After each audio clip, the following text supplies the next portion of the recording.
webinar. This is a recurring city council meeting. You're probably clicking on the wrong link.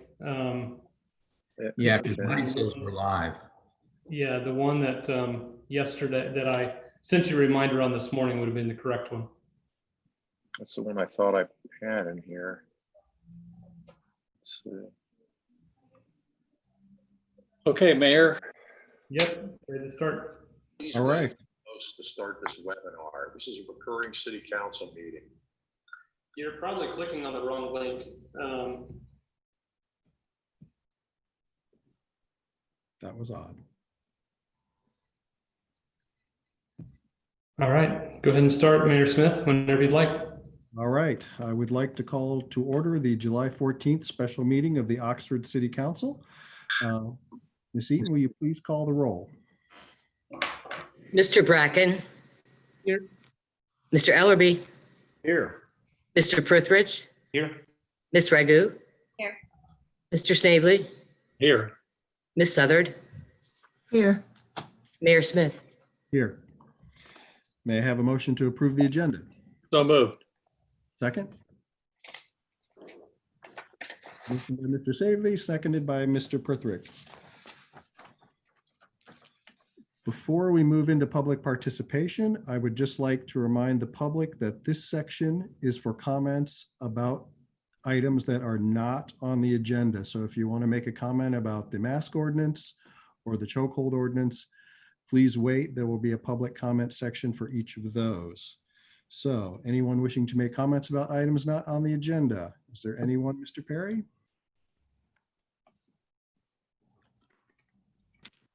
There is none that are registered, but you may want to remind the public, anyone listening, that they will have to call in because I don't believe we had the no password option enabled. Okay, do we know what the call-in number is? Yes, call-in number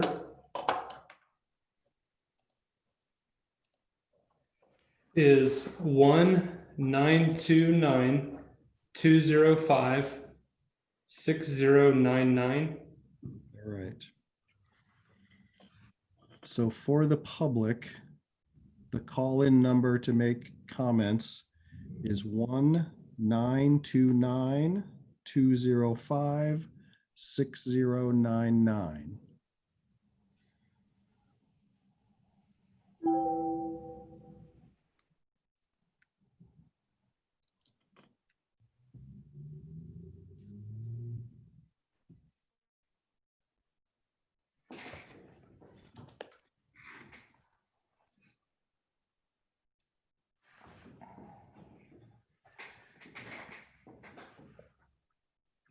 All right.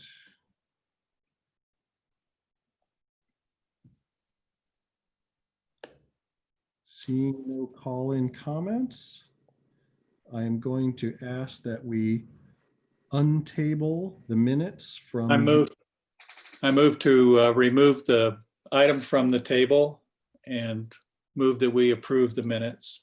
Is there a second? Seconded. Second by Ms. Southard, motion by Mr. Snavely. Ms. Eaton, will you please call the roll to untable the minutes? Mr. Ellerby. Yes. Mr. Prithridge. Yes. Ms. Ragu. Yes. Mr. Snavely. Yes. Ms. Southard. Yes. Mr. Bracken. Yes. Mayor Smith. Yes. May I have a motion to approve the minutes of June 16th, 2020? So moved. Moved by Mr. Snavely, seconded by Mr. Prithridge. Ms. Eaton, will you please call the roll whenever you're ready to approve the minutes from June 16th? Mr. Prithridge. With thanks to Marianne, yes. Ms. Ragu. Mr. Snavely. Yes. Ms. Southard. Yes. Mr. Bracken. Yes. Mr. Ellerby. Yes. Mayor Smith. Yes. All right, we have no resolutions tonight. We will move on to ordinances. Ms. Eaton, whenever you're ready, you may read the first ordinance. An ordinance requiring face coverings in any public space within the city of Oxford, Ohio, to limit the spread of COVID-19 and declaring an emergency. May I have a motion to adopt as an emergency? So moved. Moved by Mr. Snavely, seconded by Mr. Prithrick. I will go to staff for report. Okay, you have before you tonight a proposed face covering ordinance requiring folks to wear a face covering in any public space within the city of Oxford. I think we all realize the importance of this ordinance. We put it on the agenda requesting that you suspend the second reading and then adopt it as an emergency so it would be effective immediately. It's fashioned after, I believe, the city of Dayton, and also you'll see that it also follows the governor's order. I think we all understand that when the students come back in mid-August, we want to make sure that we're doing everything that we can to protect public health. And so you have before you tonight this proposed ordinance that we can discuss in greater detail. You know, I think we all understand that right now it's a requirement given our level 3 declaration by the governor, but that could change. We could go down to a level 2 and then the face mask would not be required. So that is another reason why we want to recommend to you that you adopt this ordinance before you this evening. And I'd be glad to answer any questions that you have. Chris and I would be glad to answer them. Let me check with Mr. Perry to see, is there anyone wishing to make public comment? There are none at this time. All right, then we will go to council discussion. Mr. Snavely. Yeah, I would just like to review, because a number of people have asked what the process is to rescind the order. What will that take in order for us to end it? There's a sunset provision that's written in it. If you look at section 6, it says shall remain in effect during the pendency of the state of Ohio Executive Order 2020-01D, and that is basically the March 9th, 2020 order of the governor declaring a state of emergency. So when he would lift that, this ordinance would no longer be effective. Thank you. I see Councillor Southard's hand. Yes, some people, I have had some comments about this, and some people would like it to continue beyond the state of Executive Order 2020 in order, maybe until a vaccine is available. And is that at all possible? And is that a good idea? Certainly that's up to city council. And quite frankly, I don't see the governor lifting this state of emergency until we have a vaccine. But that's a good point to be made. If he were to lift it and we don't have a vaccine, you know, then maybe we would want to amend this to basically say it continues. But that's entirely up to council. It's a good point. And the second question I had is that people wanted to know who enforces this. Now, one of the problems is that the Board of Health apparently closes at 4 PM, and a lot of people would really like to see the police take this responsibility. I certainly would like to see Miami's police take more responsibility regarding the students and off-campus housing as well, if that were even possible. Well, David Prithridge asked me that question earlier, and I think I shared with you. Most likely we're going to our police division to enforce this.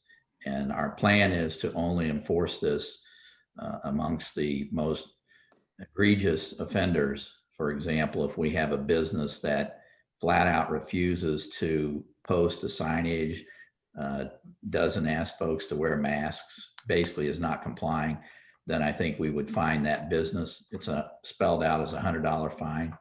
If we had a customer going into a retail or restaurant and the restaurant is asking them, please don't come in unless you have a mask on, and they're getting boisterous, you know, we would ask that they call the police, and we would go and probably charge that person with trespassing if the owner of that establishment wants them to have a mask on when they come in and they refuse to do it. But I think we all understand that, you know, we're going to depend on folks understanding this and complying. And there are going to be some that don't. And, we don't want them calling 911. Sheriff doesn't want that. We don't want that. And we're going to do our very best to make sure that we educate the public how important this is. I was in Kroger's this evening, quick trip, and I only saw 2 people in there without a mask. And so this is before we considered our ordinance. But then Jason shared with me that he was in Walmart and not the same situation there. So this will be a challenge for us. I spoke to the director of the Butler County Health District today, who happens to be a resident of Oxford. And she shared with me they don't have the staff to help us with enforcement. I think we all saw Sheriff Jones' comment. So, we're going to ask our police division to help us with the enforcement of this. Now, I do need to point out, we didn't pick this up until it was sent out, but we reference chapter 503 in our codified ordinances, which is basically community development's administrative ticketing. And it talks about giving a warning and stuff. I would prefer to amend it to say chapter 507, which is the fire and police division administrative ticketing. We don't have to give warnings there. And I think Chief Jones agrees with me on that. And I'll share with you one last thing and I'll stop talking.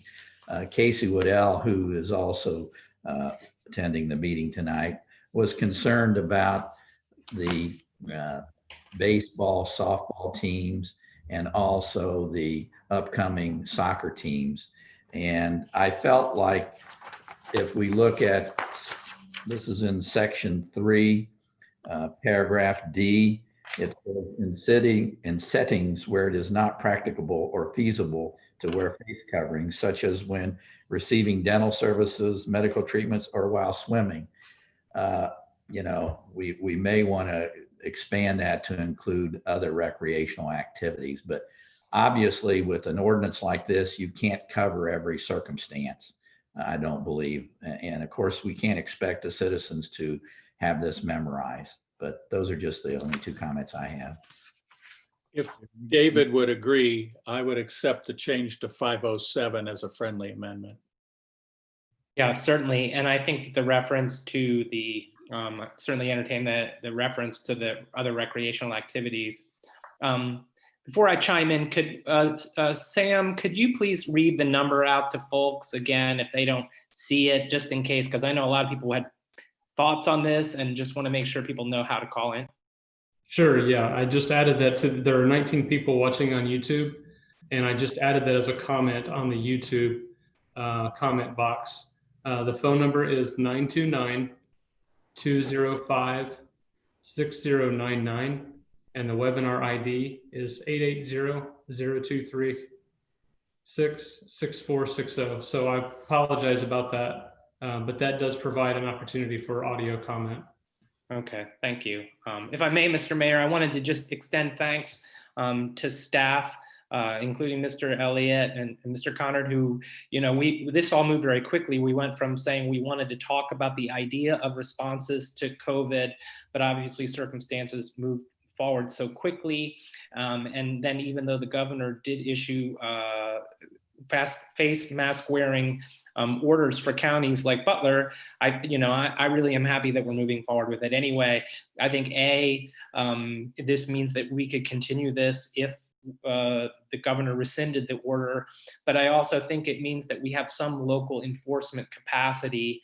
And I think that there's a lot back and forth. I don't think anybody wants to be the mask police. I don't think the Butler County Health District wants to be that mask police.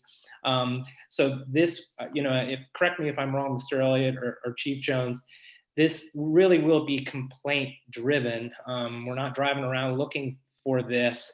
And we're going to, I assume, target those cases where people essentially refuse to do it voluntarily. Is that right? Well, as I said, I would like to focus on the most egregious situations because, for example, Jason shared with me going into Walmart. I mean, if we had to go in and cite 30 people, that's going to be very problematic. Now, I will share with you, we have received boxes of masks at the fire department And we purchased some ourselves, and we're going to be passing those out and trying to encourage people to wear them. I mean, I can understand someone going to the grocery and they've forgotten their mask, what do they do? So, but if we can give them one, we would expect them to wear it. So one point that I want to make. Oh, you want to go first, Chief, before I continue? If the mayor is okay with that. Sure, that'd be fine. I just want to caution us from calling the police for people not wearing masks. The ordinance itself says any individual who cannot wear a face covering because of a medical condition, a mental health condition, developmental disability, or who is unable to remove the face covering without assistant. I really think this is not for the police to go to individuals. I think it's to follow up with a business to ensure that they are taking steps, and the business should be enforcing this inside their place. It's very similar to no mask, no shoe, or no shirt, no shoes, no service. Once that person refuses, the business could contact us, and then it's criminal trespassing if they refuse to leave or if you refuse to put a mask on. So there's all these, this is very new territory. There's a political environment where, I don't think it's going to be, I can't imagine a police officer going up to a person of color and now having a confrontation over a mask. And so I'm just cautioning the public not to call the police for this. If there's a serious violation of a business, then let us know and we will go talk to that business. But I think there's a lot of education and informing going on. So that's all I really kind of wanted to say. Yeah. So could I build on that before, and then I'll yield? It is important to realize that it could be enforceable on individuals, but Section 2 does require that employees that interact with the public wear a face mask, and the places of businesses shall only sell or otherwise enter into transactions with people who are compliant. So this is kind of, our business owners are going to be gatekeepers for this. And so they're going to have to communicate what this is to people, and they're not under this supposed to do business with people who don't wear masks. And if the people refuse to wear masks, as the chief noted, it's criminal trespass. One level, I feel like if I were a business owner, that might be a burden, but I want to put this in the big picture context, which is if we cannot control COVID, we will have no business to regulate in this town. So if business owners, this may not be what a business owner wants to do, but if we have any hope of salvaging the semester and our economy in the fall, I really hope our business owners are going to be willing participants. And from my conversation with small business owners, they have masks ready they can help people at curbside or delivery. So I want to thank the business community in advance, because I think they've got as much riding on the success of this as anyone. So thank you. All right, I saw Councilor Ragu's hand up. Yeah, I completely agree with what JJ said, that I don't think this is something that we need to add on to the police's backs. I think that's all the part of debundling how we view the police. And I think that, yeah, right on with if there is someone who is not refusing to put a mask on and causing the business problem, that would make sense for when the police should be involved. I do wonder, though, to follow up with what David was saying, if a business is not a willing participant in this, and people were realizing that a business wasn't enforcing this, is that also a situation where who would be the person to step in and talk to the business? Would that be the police, or how do we handle that?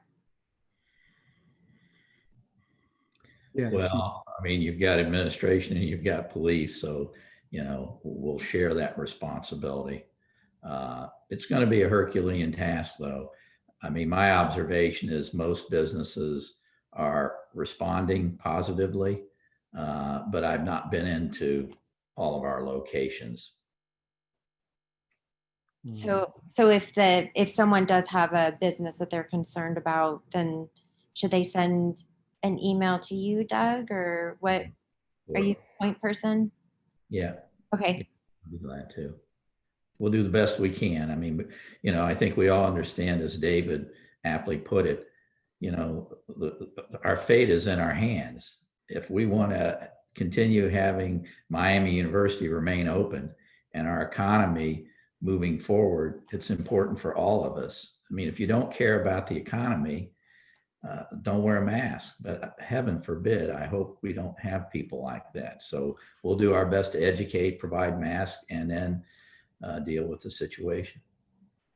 Here, let me get Councillor Ellerby first, and then we'll come back to Councillor Snavely.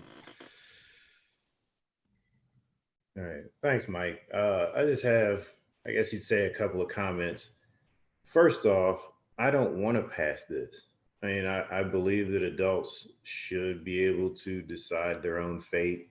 However, in this town, as an elected official, I have to look at our town and I have to say, okay, without the students here, over half of our town is in the highest risk categories.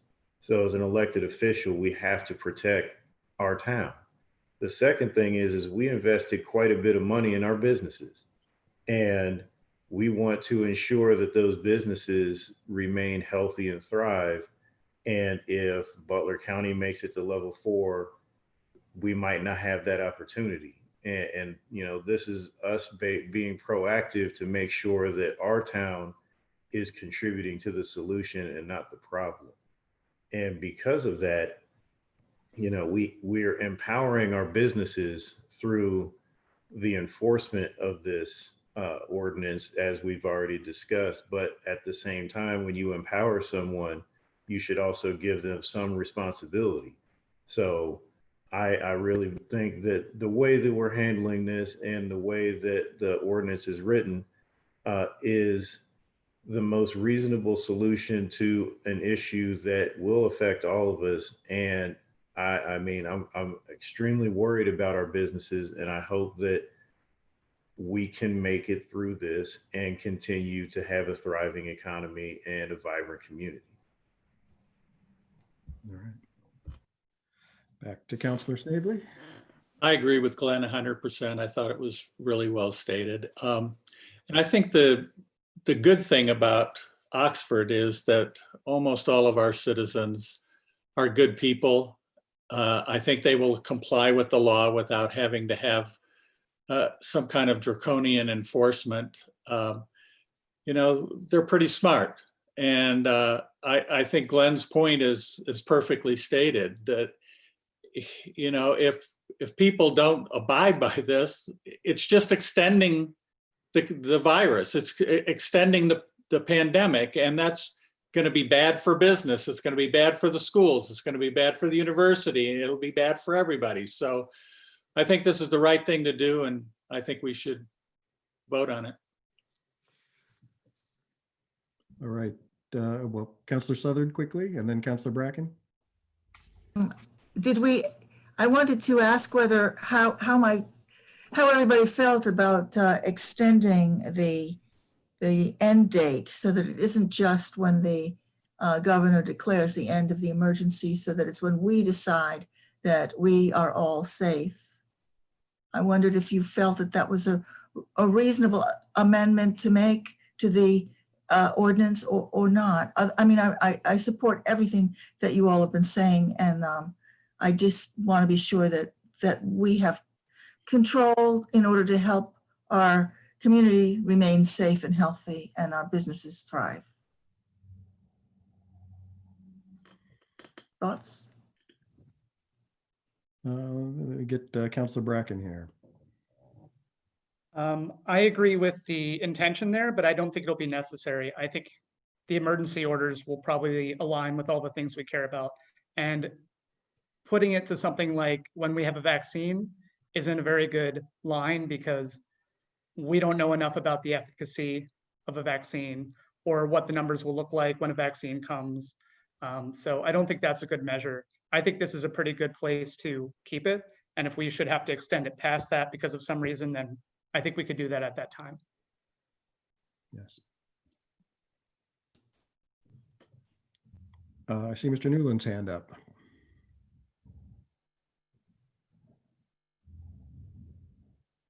Yeah, I was just,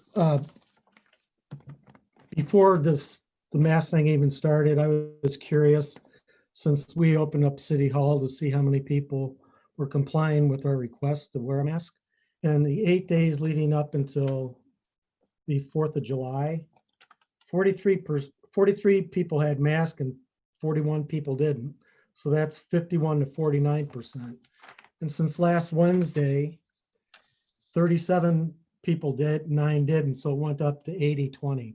I just thought you'd like to know that people, since the governor put it in, that people are actually listening now. That's all. Mr. Berthrick. Just, could you highlight, Mr. Connor, this parallels the governor's orders, but are there ways in which this is distinct? For example, the age of children or the penalties. So if people are worrying about like governor's orders versus our ordinance, what are the things that we've added to this that are maybe above and beyond the governor's order? Well, I think in a general sense, what Mr. Elliott said is we mirror the city of Dayton. Anecdotally, since I'm in the Dayton area, I've seen strong compliance with the requirement. One of the issues that comes up is the duration of this order and what we can do beyond the governor's order if he were to rescind it in some way. I think one of the things to note is that because the governor issued states of additional mask requirements in certain counties because of COVID numbers, that stands for the proposition that local control is critical to this. So under our home rule authority, we have the ability, I think, to make adjustments that deal with the unique environment that may exist in Oxford, particularly as a college town. So I'm not directly answering your question, but we primarily piggybacked on what we saw out of Dayton. We reviewed the governor's order because that happened following Dayton's passage, Columbus, Bexley, and some other communities that we had been tracking. And then we made sure that there was compliance with the spirit of what the governor's order was. And we, I think, stuck with the age range that the governor had, which was the 10 years old, I think. Well, actually, we went with 6 years. 6, okay. And that was, I'll share with you, that was based on my conversations with the superintendent, who wanted us to have a lower age because they're going to require them in the school districts. Now, they also have preschool children, which would be under 6, and they're going to require it of them too. But obviously, that's going to be difficult, for very, very young children. But that was part of the reason why we went with 6. And like Chris said, I mean, we do have some authority under the home rule powers. We can be more restrictive than the state on this issue, we believe. So then I would just add the one final point that what we did here was to try to tailor this to local circumstances in close coordination with our partner jurisdictions. So Miami, we spoke to Miami about this so we can mirror what their expectations are. Staff spoke to the school district to make sure that we're in line. And so, this is what I was hoping for, is that a person can go across town from one jurisdiction to another, and there are similar expectations. You should wear a mask indoors and you should wear it outdoors where social distancing is not possible. So it shouldn't matter whether you're on campus, off, in a school building, similar expectations, and I think we have a chance of making this work. So thank you again. And I don't know if you want to consider, I did look at the executive order from the health director, and they do have an exception for athletic. I mean, let me read it to you. This is one of the exceptions. The individual is actively participating in athletic practice, scrimmage, or competition that is permitted under a separate Department of Health order. Because, I mentioned that we're sort of fitting it under the swimming as being similar, but maybe we should include that as another one of the exceptions. Sorry, Marianne. I guess I would move that we do that, because I think the governor has some pretty well-developed guidelines for athletic activities, and rather than specify those, I'd rather cross-reference those orders. So yeah, I think that sounds like, so I'd move that we amend. Well, without objection, friendly amendment. All right. I saw Mr. Kennard's hand. Did you want to make a comment? You're Oh, muted. you're Muted, Chris. Still muted. There was language already in there. I think that the language from the Director of Health is appropriate to add, but I think the existing ordinance already had in subsection E a reference to outdoor activity that would have covered the exception for wearing masks while participating in certain sports. I still like having that amendment. I So think. I think it makes sense. All right. Mayor, I'm ready. Okay. I'm just going to add one last thing that the director of the CDC said this afternoon, that if everybody in America would wear a mask, we could stop the spread of the virus in 4 to 8 weeks. So that being said, Ms. Eaton, will you please call the roll? Ms. Ragu, Yes. Mr. Snavely, Yes. Ms. Southard, Yes. Mr. Bracken, Yes. Mr. Ellerby, Yes. Mr. Prithridge, Yes. Mayor Smith. Yes. The ordinance is adopted, and that was under emergency, so it takes effect immediately. Or as soon as. Mayor the pop- Smith, may I just let you know that we do have some electronic comments regarding the mask ordinance. There are 5 of them in favor of that, so I will make those part of the record. Thank you. That'd be great. Mayor Smith, we do have 5 registered attendees now, so I don't know if you want to offer for general comment or just, some of those are holdovers from previous meetings, so maybe for an agenda item. Okay.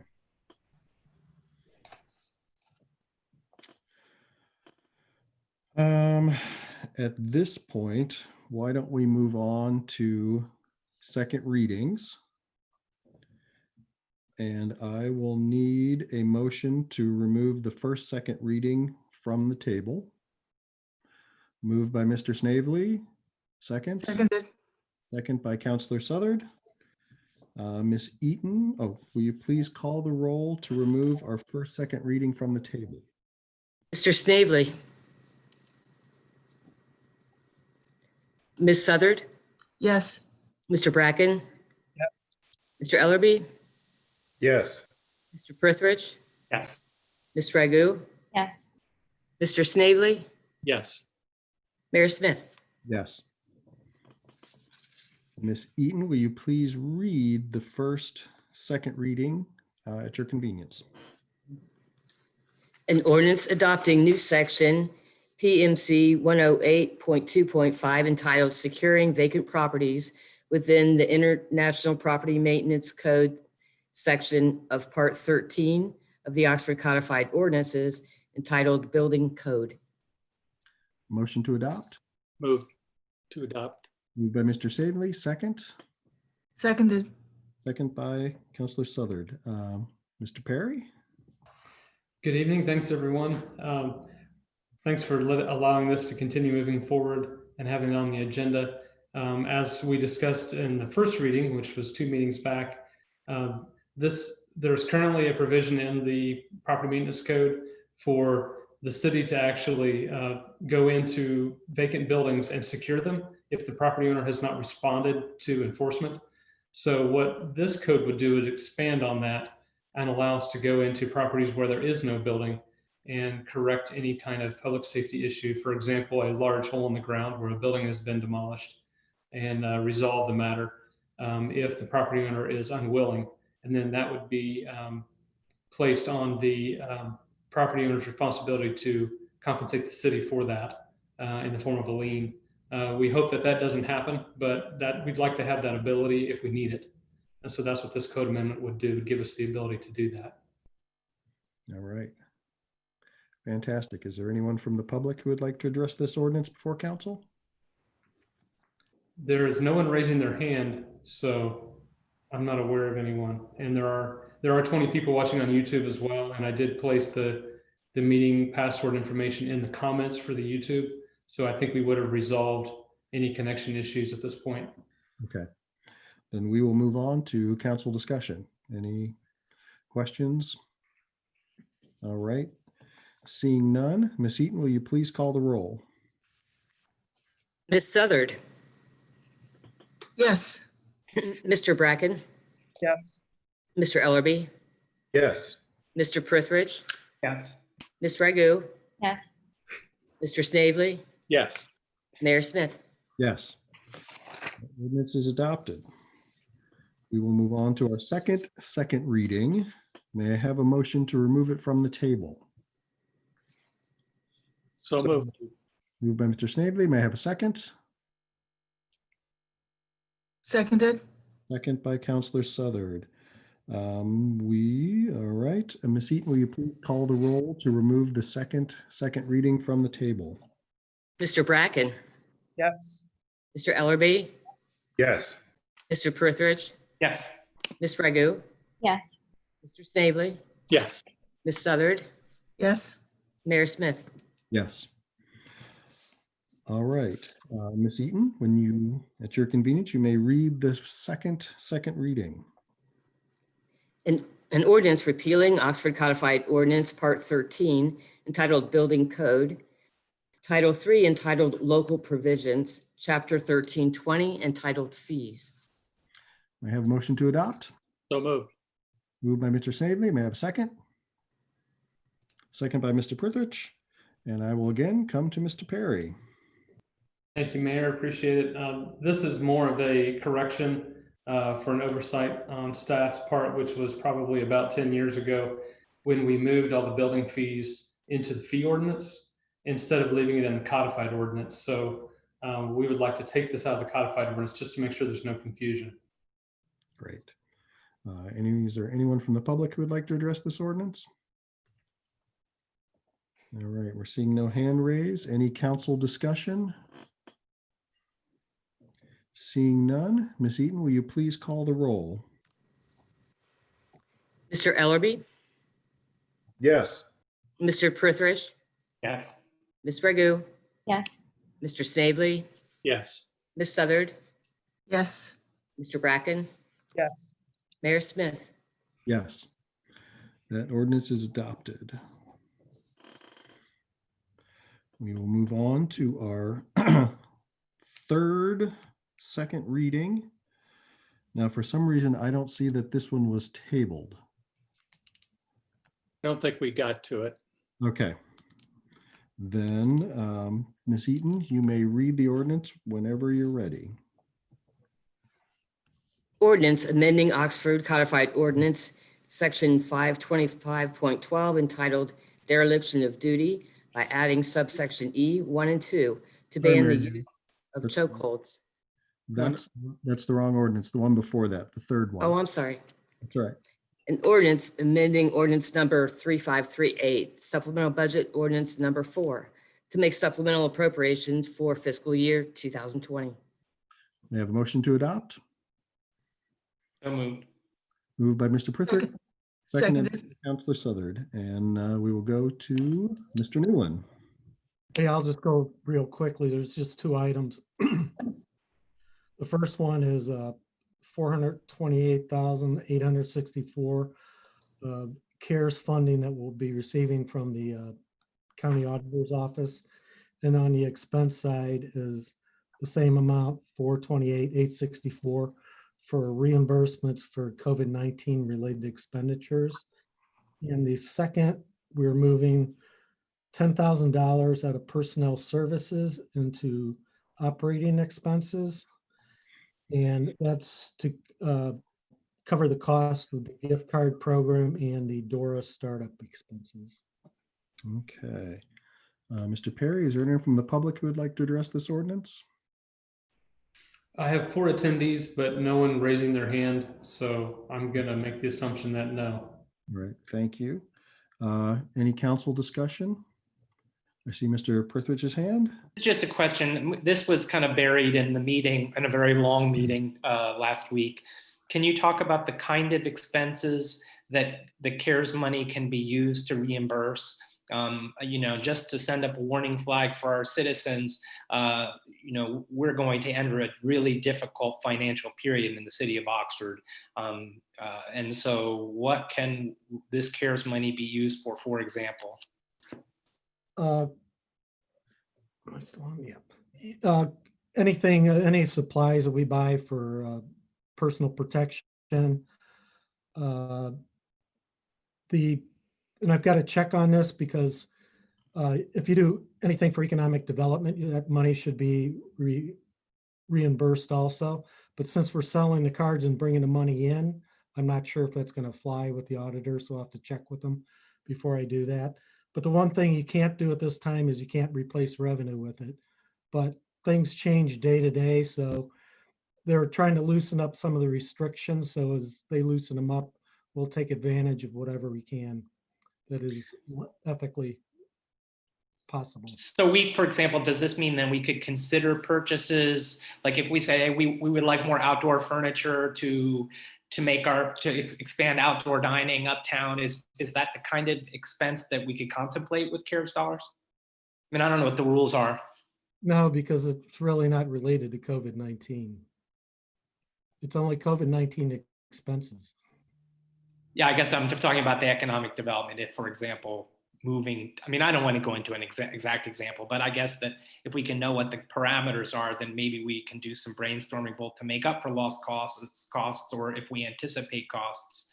I'm glad to have this money, that's what I'm saying. Yeah. Seems to Bracken's hand. Yeah, actually, I thought that was a really good idea that does directly relate to COVID-19. The chance of infection indoors relative to outdoors is orders of magnitude different. So if we could put some of that money towards getting businesses that need to operate normally indoors, outdoors, that would be huge in terms of reducing infection while keeping up businesses. I'll check that out with the auditors and make sure that's a reasonable expense, but I'm not gonna test the bubble and just spend the money, and then if the auditors come in and when they audit, we'd have to give it back. I'm going to make sure that we're doing the right thing, but I'll be glad to look at anything we could possibly do. Of course, thank you. Anybody else? Be to utilize all those funds as best we can and as legally. So yeah, we don't want to turn any money back unless we just have to. Right. Call All the right. question. Ms. Eaton, will you please call the roll? Mr. Prithridge, Yes. Ms. Ragu, Yes. Mr. Snavely, Yes. Ms. Southard, Yes, Mr. Bracken, Yes, Mr. Ellerby, Yes. Mayor Smith. Yes. That ordinance is adopted, and we will spend it on whatever we can. All right, we will move on to our fourth second reading. So Ms. Eaton, you may read that whenever you're ready. Ordinance amending Oxford Codified Ordinance, Section 525.12, entitled Dereliction of Duty, by adding subsection E1 and 2 to ban the use of chokeholds by police officers and requiring officers to take reasonable steps to intervene when they see the unauthorized or excessive use of force by other police officers. Move adoption. Before we do that, I have a question about the motion to substitute the ordinance as presented on page 37 of council's packet with the ordinance as presented on page 35 of council's packet. So Okay, moved. so moved. Do I have a second? Second by Councilor Ragu. All right, well, we'll go to staff. Let me just jump in first. Basically, the replacement one that you just voted on added language that Police Chief Jones recommended. So in section 2, instead of ending the section with the word individual, it goes on to say unless deadly force is authorized. And then in section 3, instead of ending with the city of Oxford, it goes on to say when it is safe and reasonable to do so. So I just want to make sure the public understands the change there. That's all I have. Thank you. Mr. Perry, do we have any comments at this time from the public? We have a request from Mr. Lee Fisher, who, if you recall, was having technical difficulties at the last meeting. So I'll go ahead and turn his audio on. Great. I think you can go ahead and speak, Mr. Fisher. Yeah. Am I coming through this evening? Yes, you are. I'm going to shorten my comments by reading a letter that I think you all hopefully have seen by now. This is something I would have presented at last week's meeting, but wasn't able to due to technical difficulties. And I quote from my letter of last week: multiple states and municipalities have grappled with the use of excessive force issue for a number of years. And most, if not all, have incorporated in their code clear definition of what is acceptable and what is not. But few have done this without the recognition that there are and should be exceptions to their policies. If I read the ordinance as proposed correctly, it's offered with no exceptions. If this is the case, I would like responses from those who proposed it to the following questions.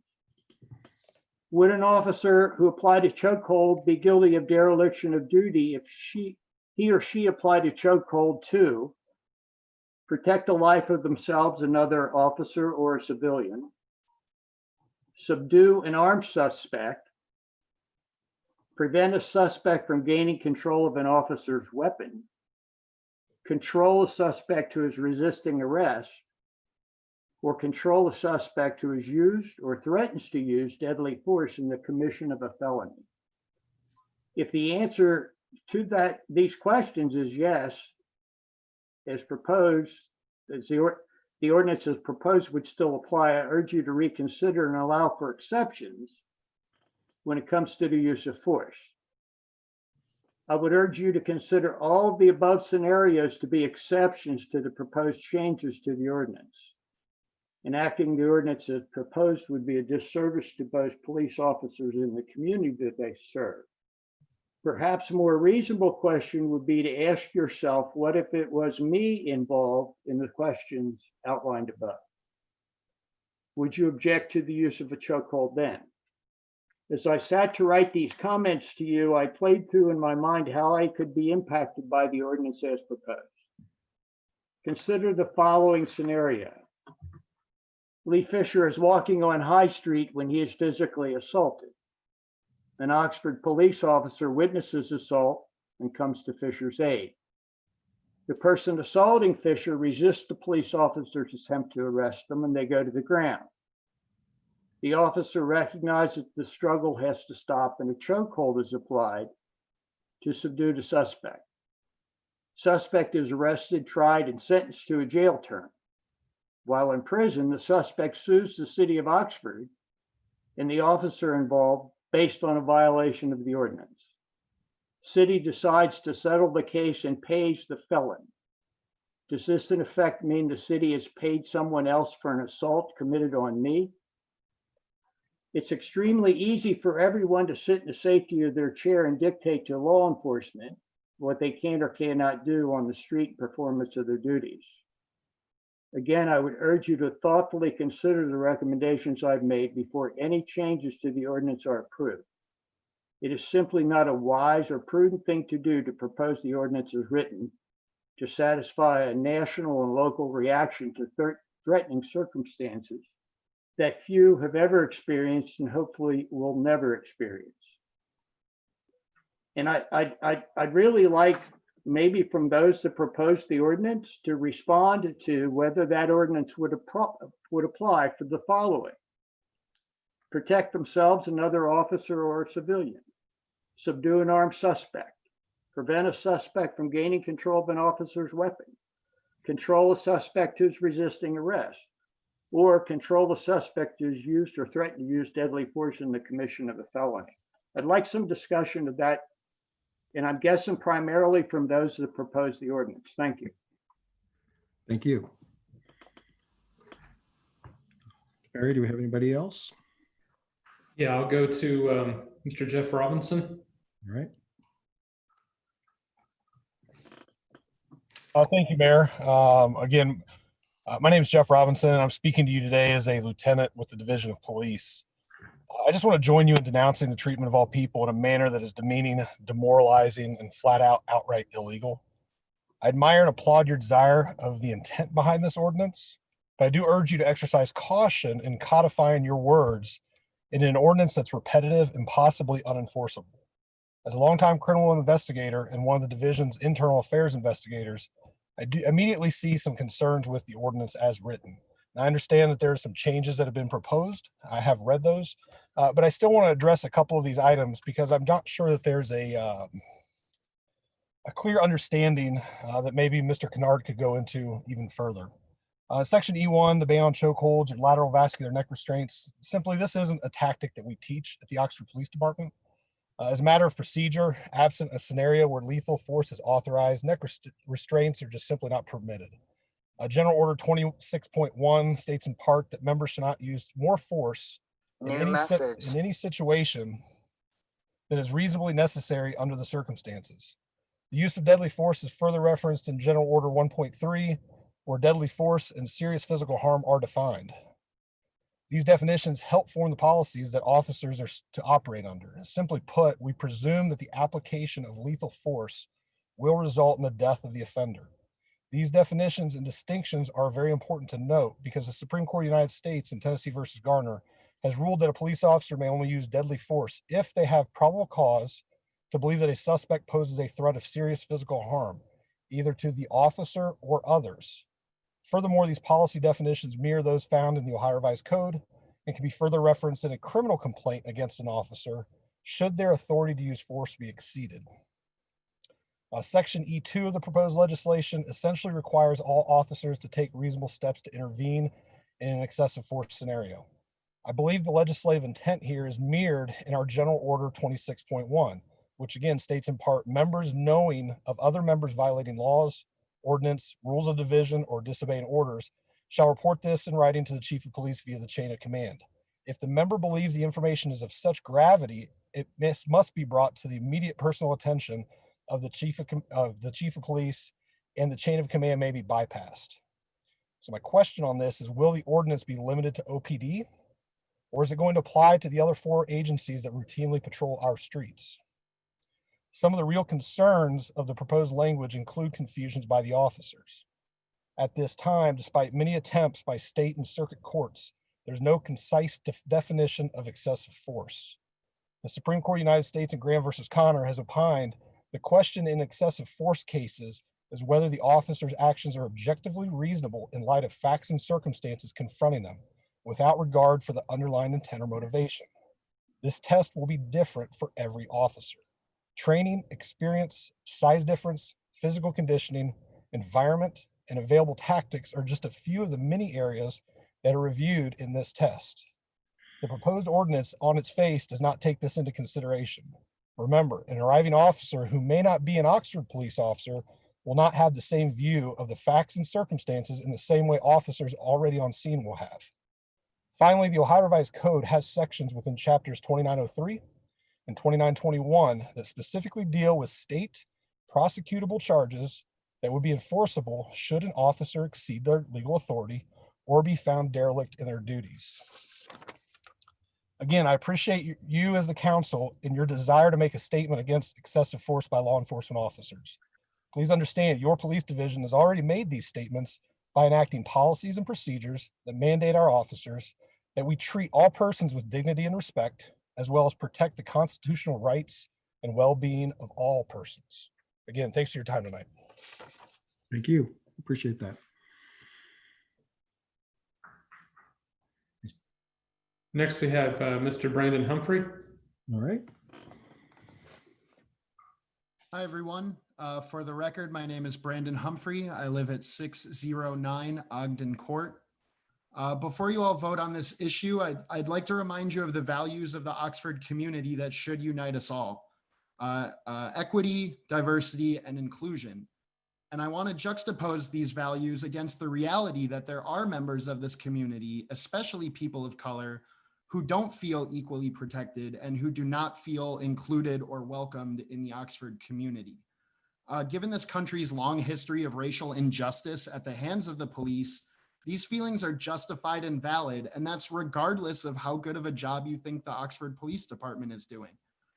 This ordinance amendment isn't about punishing the police department, and they don't impede any officer's ability to protect their own life and safety. And the reason that I say that is because there is language in this amendment, as you all know, that was inserted or I should say recommended by Chief Jones, that language that says unless deadly force is authorized. Deadly force is authorized in those situations where it is necessary to protect the life and safety of others. So instead, what this amendment does, regardless of how enforceable it may be, or, I guess regardless of how redundant it may be, is that it sends a signal to the Oxford community that the city is paying attention and deeply values the safety of the community. This is a great first step toward transformative change that will truly make Oxford a place for everybody. That's all I have for you all tonight. Thank you. All right, thank you. Mr. Mayor, we have two other folks that are registered that have not spoken, and Mr. Lee Fisher is raising his hand again. So I just, on your behalf, I wanted to offer to Hannah Story to speak if she is interested in speaking. No? Okay. No, thank you. All right. And I don't see other hand raised, so we'll go back to Mr. Lee Fisher. Yes. Yes, I appreciated being able to get back on the call, and I want people to think seriously about those items that were outlined in my letter and place yourself in my position on High Street with someone trying to defend you. That's all I have. Thank you very much. All right, thank you. We have one more attendee, Mr. Mayor. Student Services. I'm not sure if they wish to speak, but I'll turn their microphone on. No? Okay. So here are, I guess that is it for now, Mr. Mayor. All right, thank you, Mr. Perry. him and him. He's going to speak back to me. I think is. All right. Let's go to council discussion, and I see Mr. Snavely's hand up. Yeah, I would like to just begin by indicating that I have full confidence in the Oxford Police Department, and I think our officers do an excellent job. I think that the comments by Jeff Robinson were on target, and I understand that that reflects the attitude of the officers.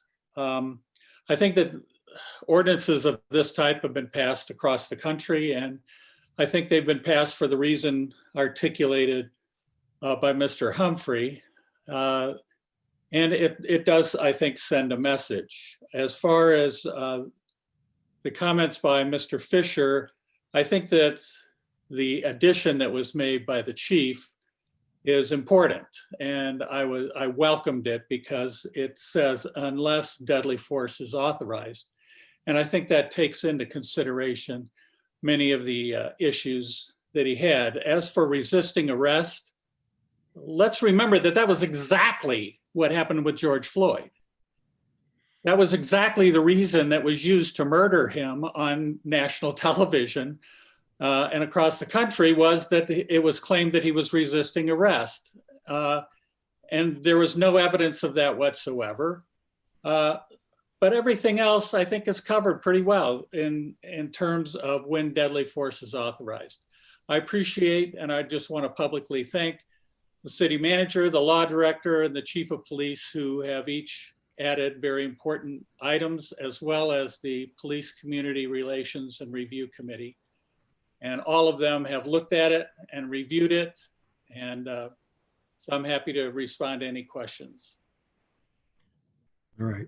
I want to get to Mr. Ellerby because his hand has been up for quite a while, I think since last Tuesday. Go ahead, sir. Thank you, Mr. Mayor. I have a very different view of this ordinance. And this will be one of the few times where I'm probably going to take a while in my statement. And while I understand the symbolism of this ordinance, I question its efficacy.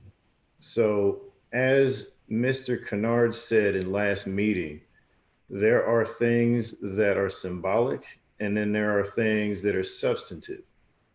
And the way that I read this, it is a strictly symbolic ordinance. Now, as an individual who has had some significant experiences on both sides of law enforcement, as well as close quarter combat, and I guess you would just say self-defense in general, I have some perspective on some of these things because a lot of people questioned that in the last meeting. I'm actually very familiar with the force continuum because I have been trained in it. And just to reiterate, a very high level view of a force continuum is presence, verbal, unarmed, armed, lethal. And what we're talking about is an unarmed tactic. And what I want to try to convey to everyone listening is a chokehold is actually one of the most humane unarmed techniques that you can employ when employed correctly, when you are trained correctly to subdue someone. Now, the chokehold that I'm referring to is a blood choke and not an air choke. Air chokes, how I have been trained in the application of those, is a control technique. And that is what I see being employed mostly when you have issues of police overreach. And the way this ordinance is written, there are some discrepancies in the air choke versus blood choke as it's written, of which I had some issues with. And those still weren't addressed with any of the edits that we had. Now, to go a little higher, when you start removing tools out of an individual's toolbox that is meant to protect and preserve order and life and liberties, what's going to happen is an officer is going to have to move up the force continuum. They're not going to move down. So if you remove the ability to subdue someone using any kind of neck restraint, of which already stated in our policies, they're not allowed to use that, they're going to move to armed techniques. So that means billy clubs, less than lethal, and other forms of armed subdual tactics or control tactics, which can result in other injuries like broken bones, eye sockets, strains, etc. It can also cause an individual who is under duress to move farther than they necessarily wanted to do because they're worried about that, which could involve lethal force and their justification of that lethal force. Now, the thing that I believe we should do is actually provide a substantive solution without hindering the officer's toolbox to do what they need to do to have a safe, efficient, and effective stop, even if things become confrontational. And that is, I believe that we should codify accountability. And the way I believe that we should do that is, if you want to codify the banning of a chokehold, I'm somewhat indifferent on that because I've been choked by police officers, and I've been choked by police officers in a controlling fashion and not a subduing fashion. They wanted to do that to exert dominance over me, even after I was complying with them, because they just wanted to show who they were. Now,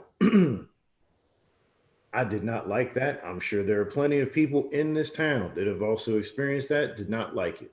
So as the ordinance is presented, I'm somewhat indifferent on that part. However, I know that that is purely symbolic, and it was evidenced by the statement that Mr. Snavely said. Now, when we get to a substantive type of codification of behavior, what I want to see, and I've talked to quite a bit of people about this, is the codification of accountability in the use of force. So it is of my opinion to say, I really don't care about a chokehold and its application and its inclusion in this codification or not. What I definitely want to see is if an officer has to use force, past, presence, or verbal, they need to have that in the police report, as well as have the evidence that supports that use of force in their police report. And that could be through body cam footage, that could be through dash cam footage, that could be through a non-officer witness. That could just be, it just needs to be evidence. Along with that, to address the other portion of this ordinance as it's written. If there are other officers on scene in the Oxford Police Department, because this is the only department that we can actually address, they also have to either have in their police report why they used the force, or have in their police report why they thought another officer that had to employ force was justified in that use of force and why, and also have that supporting evidence. If they don't, then they have to have that duty to intervene, because if they don't believe that that use of force is warranted, now they have to intervene. And that coincides with what Lieutenant Robinson was talking about in their policies. I believe that the policies that they have make that sense, but I do want to see those policies actually codified in Oxford's ordinances so that they are not just subjected to an investigation in our police department. Now, what we can do is the third piece of this. Any use of force beyond either presence or verbal should go to the PCRRC for review. Now, I know that that is not a part of this particular ordinance, but I believe it should be included. So in summary, the three things that I want to see is the codification of accountability. Any report of use of force needs to go to the PCRRC.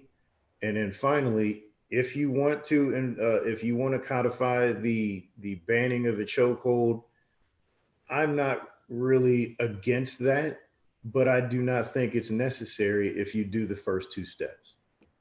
So thank you. Thank you. See Mr. Bracken's hand, and then we'll come back to Mr. Perry, maybe some more public comments.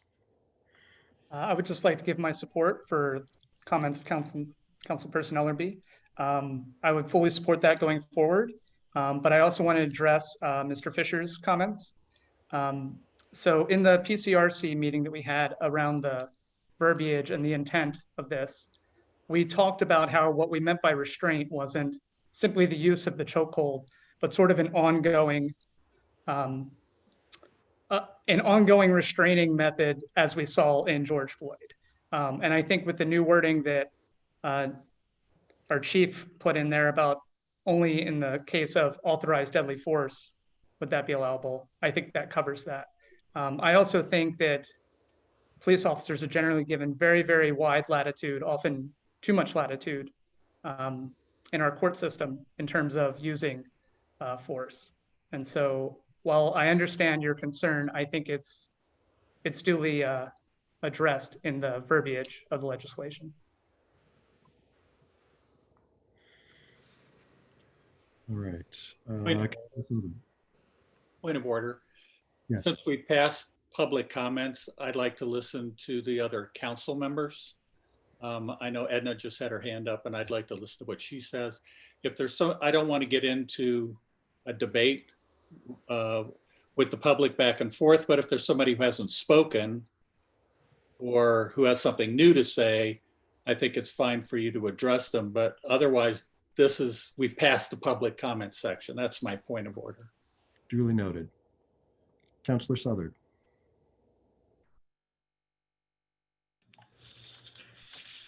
Well, discussing this ordinance has nothing to do about whether one is in favor or of chokeholds. That is to say, you can be against chokeholds or excessive behavior on the part of police and still think this ordinance is or is not good.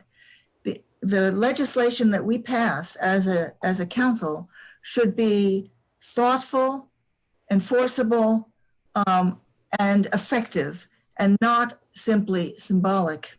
So I had a number, as I thought about this, and of course, we have all thought quite a bit about this and heard a lot about it, and been thinking about police reform, and there has been a lot of discussion of police reform. I had some questions that I wanted to ask, and also perhaps say why I think it might be problematic. You know, police officers, we understand, swear to a number of things, to a code of ethics. They observe a use of force policy. They have a police manual of procedure. These bindings, I guess, are binding. If they are binding, why do we need an ordinance at all? If they're not binding, then we need more than this ordinance for sure. So the second question, I think, was addressed very effectively by Councillor Ellerby. The definition of chokehold, which I see is similar in the ordinance, but different from the use of force policy, from the way it is defined in the use of force policy. In the use of force policy, it is a physical maneuver that restricts the ability to breathe for the purposes of incapacitation. This does not include vascular neck restraints, but our proposed ordinance says a chokehold is a pressure to the throat of windpipe, which may prevent breathing or reduce the intake of air. Those are not the same thing. The ordinance uses two terms. It uses sworn police officers in section 2 and all police officers in section 3. Why is that? Is that the same thing? What do we mean here by police officers? Which police officers are included in the ban of chokeholds? Does it only clearly, or does it only, I think Lieutenant Robinson addressed this, but I also had it in my mind. Does it address only police officers hired by the city of Oxford? What about a trainee? What about civilian staff? What about an officer who is not physically able? Or what about the 5 jurisdictions who might be acting here in Oxford? That is the Township, Miami, Butler County Police, and the State Police. All of those may be here for, say, Green Beer Day and other such events, if we ever have those events again. Let us hope that we will return in some way to what we consider normal. But what about police officers who might in the future be social workers primarily, as might happen when we consider police reform, with the police reform system, either locally or in the state? What happens, would those people be police officers? So I'm confused about who this covers, who is affected, and so on. We have 31 people on the police force here in Oxford, including 18 officers. But, you know, I wasn't clear at all who in fact is covered by this ordinance. My fifth category is, does this ordinance, and it seems it does, only apply within the city limits? What if one of our police officers were to lose his temper and in the township and use a chokehold or violence? Would he be able to do that with impunity? I don't think so. Really? So that is that something that should be addressed here or not? So in this country where guns and knives are ubiquitous, we've got a huge problem with guns. Our whole situation of violence is skewed. I wish that we could address the gun issue that is in the hands of so many people who shouldn't have guns. What if a police officer is in the process of arresting someone and in the process breaks an arm and needs a way to disarm someone, what happens then? If this ordinance is needed, on the other hand, why just chokeholds? Why not all excessive use of force? In that case, does this ordinance go far enough? So on the one hand, it doesn't seem, it's very ambiguous, there's very unclear things in it, but maybe it doesn't go far enough. If we list chokeholds, should we be listing every possible imaginable torture method? There are, after all, the human imagination is unparalleled in terms of thinking of ways to be cruel. What about rubber bullets, pepper spray, warrantless and no-knock entries? Are we really saying that use of that is all okay? If we ban a chokehold, don't we also need to ban all those other things that might possibly maim, torture, or murder? If we really want police reform, should we not address qualified immunity? Should we not address the objective reasonableness standard as was defined by the Supreme Court in Graham versus Connor? And that definitely favors police. So depending on the answers to those questions, some people say we need to start somewhere, but why not start with more real change that we can all agree on? Why not really make change for the better to help all people to address racism and not just do a symbolic action that might make us feel good, but I'm not sure how much it would accomplish. I would be in favor of having a real discussion that results in legislation that might actually make a difference and that would protect everybody.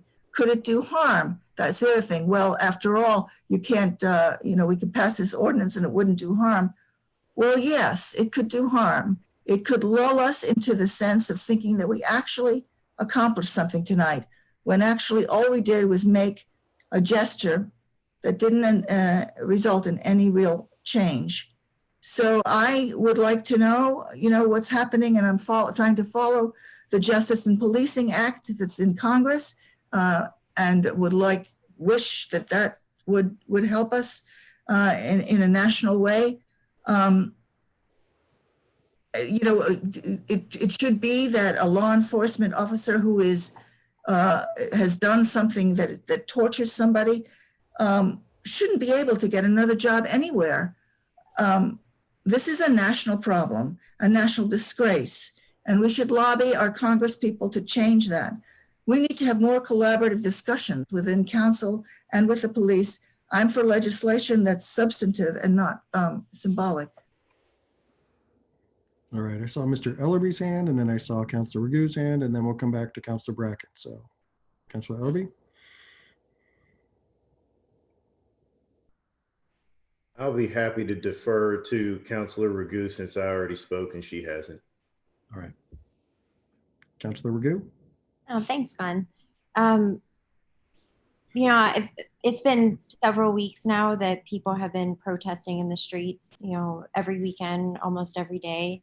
I know a few people who are out there with their Black Lives Matters signs uptown every single day. And I think that it's our duty to listen to people and listen to advocates and see what they are calling for. And I think you're completely right that this isn't enough, but this certainly is a first step. And I would love to carry on this conversation on the things that you proposed and the things that Glenn proposed too. Let's do that next. That sounds fantastic. I'm hearing the same argument for wearing face masks, it's the same thing for speeding. It's the same thing for any crime, that every single crime or wrong thing is not completely enforceable.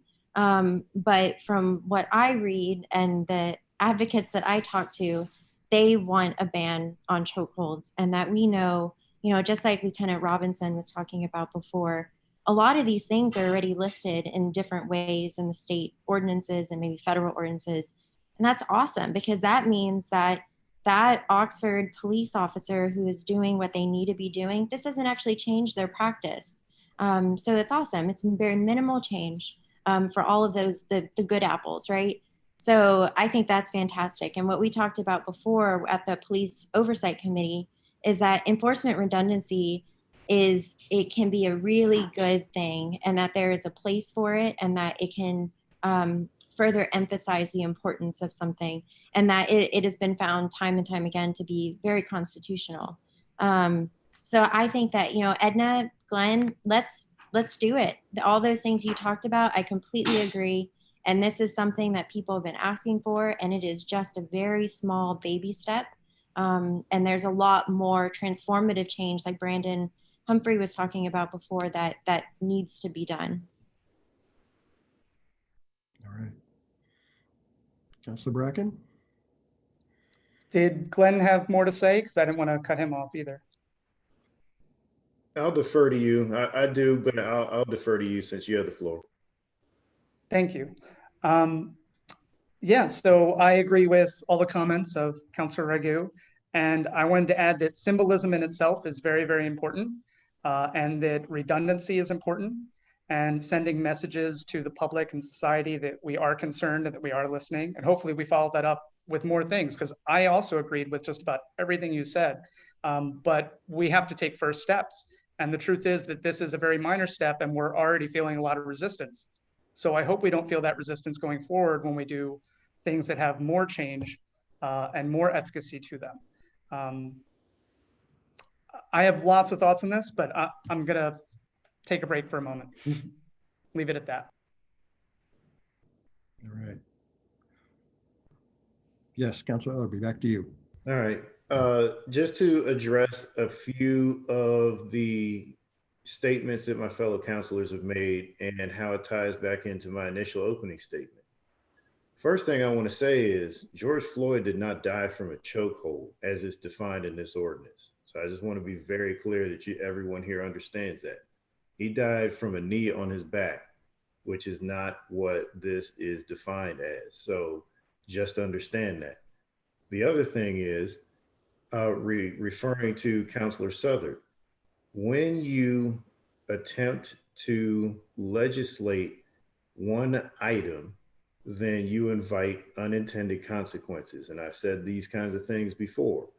And like she was saying, and like an individual from the public and our lieutenant said, there are situations where certain things are warranted, but if employed because of preservation, now they invite unintended consequences. It can backfire for the city. Along with that, you know, there were concerns of how do our officers address the actions of other officers?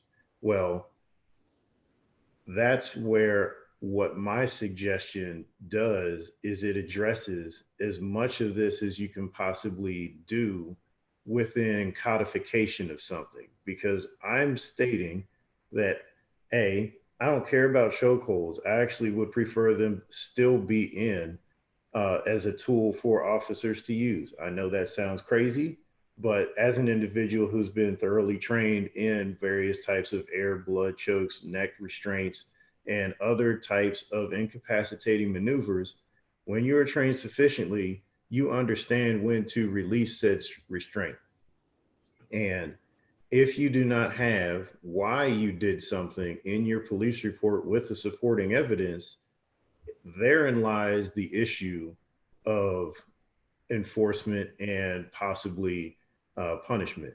Now, here in Oxford, we did something that is unprecedented in anywhere that I know of in our surrounding area, and that is we created a commission to review these things.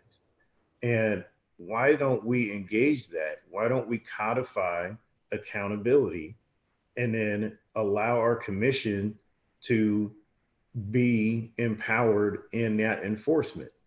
So, you know, like all these what if scenarios and all of these variables, and like if an officer finds himself in an exigent circumstance and they have to do something, I don't want them to hesitate because of worry about a particular item that we passed in a symbolic gesture. I would much rather have a substantive answer to this, which is also symbolic, and make sure that they codify what they account what they did and why they did it. And if there's an outside officer, like a Miami police officer, is not going to be bound by what we talk about today. But I know that we have a close working relationship with their police department. So if an officer sees an overstepping of a use practice, they either report about it, which I believe they do already. So all of this is actually fairly easy for our officers. I mean, it's not going to really change their policies or procedures, but they may have to attempt to intervene. And then if they are spurned, then they can write that in the report and they have done their job. And now it's squarely on, you know, a township officer or a Miami officer or a state trooper or even a county sheriff as to why they employed what they employed. But our officers at least took that step in good faith. And again, like, I don't want to handicap our officers off a symbolic gesture.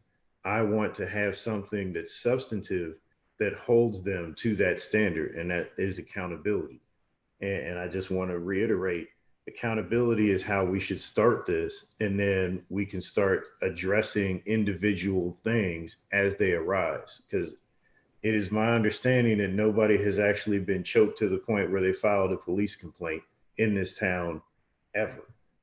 And I mean, like, that's just one of those things where I don't want to do something like that as a symbolic gesture when that kind of stuff is happening in Minneapolis, New York, LA, you know, Aurora, Colorado, places like that, and not here. I mean, we hold ourselves to a higher standard in Oxford. That's why I'm in this town, because this town, you know, they try to do things as best they can. Do we have issues? Absolutely. Can we solve those? Yes. How can we do that right now in this particular situation with our police department? Just codify accountability. It will be easy for them because they already do it. But in the case that that may not happen, in the case that there may be a bad actor, we have that in place. All right, I see Mr. Prithviraj hand, then we'll come back to Councilor Raghu. Okay, I just have to say that this is something that I've really been wrestling with, I think, for all the reasons that everyone has articulated. I mean, all of us witnessed the video, and to see a person murdered by a police officer is a chilling thing. And I think we all recognize that there are problems in our society that extend to policing. And and I think that it's evoked a really emotional response, and all of us are all of a sudden really studying up on how our local police works. And that includes me. I'll admit, I don't really know very much about policing. And so this has been kind of like a quick course in some of these issues. And so, given all the importance of the issues and the longstanding, I think I want to thank my fellow councilors for wanting to address locally what we see as a national issue. And I think if you talk to people in Oxford, it's not 100% national. People have local experiences too. And so I think that I really want to appreciate that people responded to this moment with a discrete action. And I think that that's what people look to their city councilors to do. I will say, on the other hand, that I know that, for example, I feel a little bit, what we witnessed was a problem in another place that, as per Glenn's point, it's not something that we have a problem. The chokeholds are not a problem here. And I also know that people have expressed great deals of support for our Oxford Police Department. For every voice I've heard about defunding the police, I've heard an equal number of voices cherishing the good work and training of our local police force, that we're not in a bad place like other places. And I'm also really humbled by the fact that, what's any use of force policy? What does it mean to be a police officer wrestling with someone on the sidewalk? I don't want to be in a position of second guessing things that I don't know a whole lot about. And so I'm reluctant to armchair, through ordinances, what a person in a situation like that can or cannot do. And so, I really, so I've tried to listen, and I really appreciated the conversation in the PCRRC, which was very, very thoughtful. And they wrestled with this for all of the same reasons and back and forth. And it was a super productive conversation that included the chief. and that this ordinance was then, modified to better address some of the issues. So then it comes back, to be honest, I do think in what I've learned about policing as a person who's, there are these use of force policies that, unless I'm mistaken, are really the thing that govern what a person's trained to do or not do. An ordinance is not going to be part of the training of a police officers on how they should handle a situation. So the use of force policy is really where it matters, unless I'm mistaken. But we do, think about accountability. And in that case, having an ordinance could be important. If, for example, someone uses excessive force, this then provides a legal means of accountability. Although I think, this ordinance would probably not be the thing that someone would be charged under anyway. So then I'm left with this, what's the right thing to do? Because, I believe in symbolic gestures and making a statement, but one could clog up your codified ordinances with them.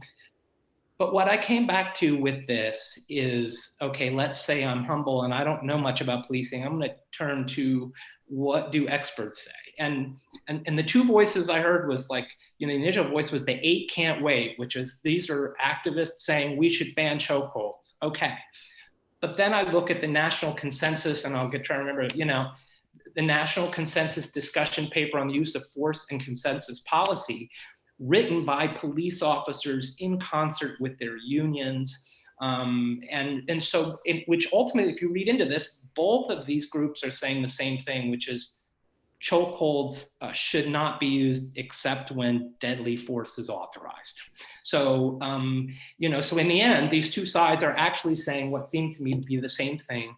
And so our use of force policy, and I hope that it continues to try to mirror these kind of really well-developed policies so you don't have counselors armchairing how you should train your officers.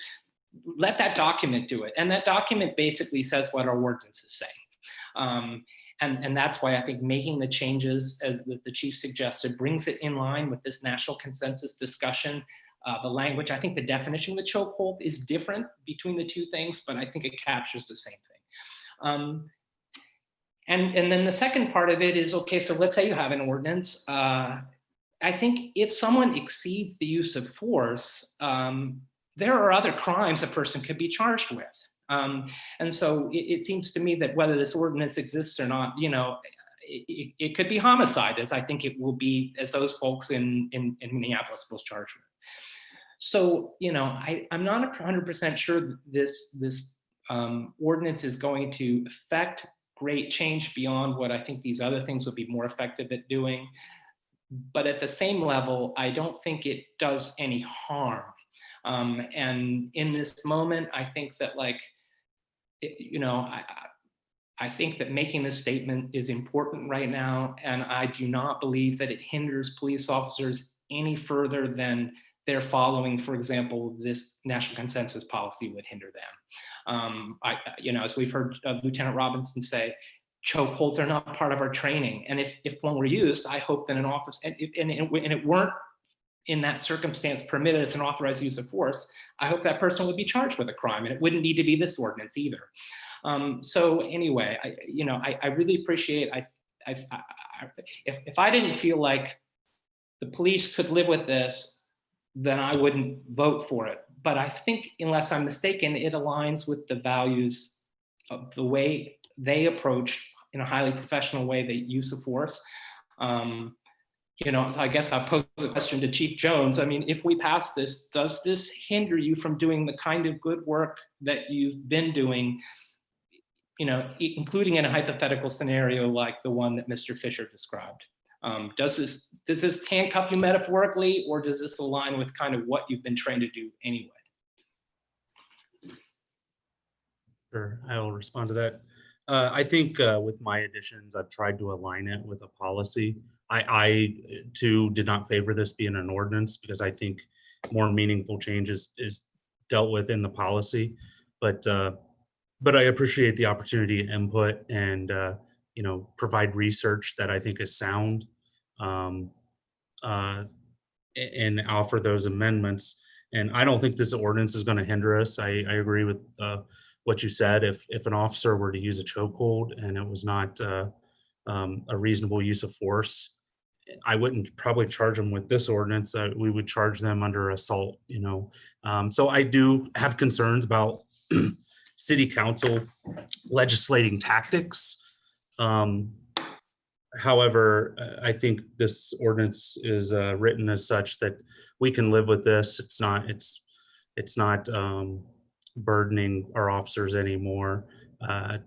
I think they're still going to be trained under, you know, what is a reasonable use of force, Graham versus Connor, and then by council passing this, then you're kind of answering the concerns of the public that they brought to you. So I can live with it. I know it's not favored by the police officers, just because, like I said, you're legislating tactics, and where is that going to stop? Everybody who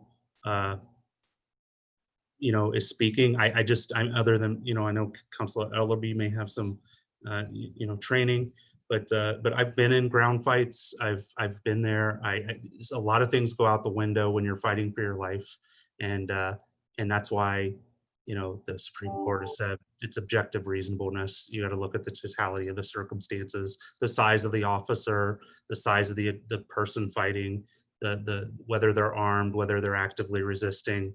All those things will come into play, and quite frankly, I'm not worried about a city ordinance prosecuting me. All right. Councilor Gu, you have your hand up?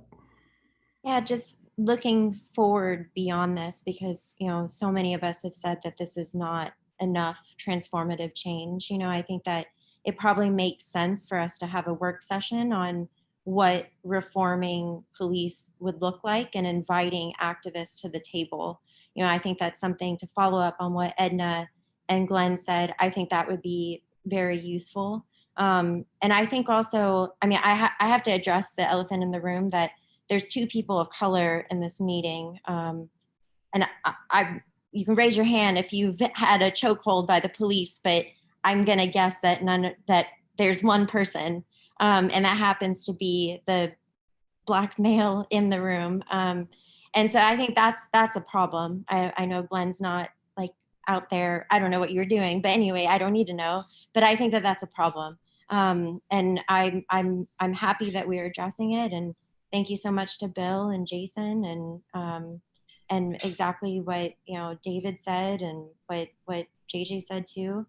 I think that this is exactly responding to what people are asking us to do as a first step. And I hope that, you know, I look forward to our work session to follow up on what Edna and Glenn have both said. All right, I think I saw Mr. Ellerby's hand and then Councilor Southard's hand. So I totally agree with having a work session regarding this, but my question is, why didn't we have it first? You know, why didn't we have that work session first before an ordinance? Because then I could have provided a little bit more input and insight. But here we are. And it doesn't seem like there was enough momentum regarding accountability to even put that into this ordinance. So I said my piece. Hopefully the people in the audience understood it, and maybe we can move forward after this gets taken care of.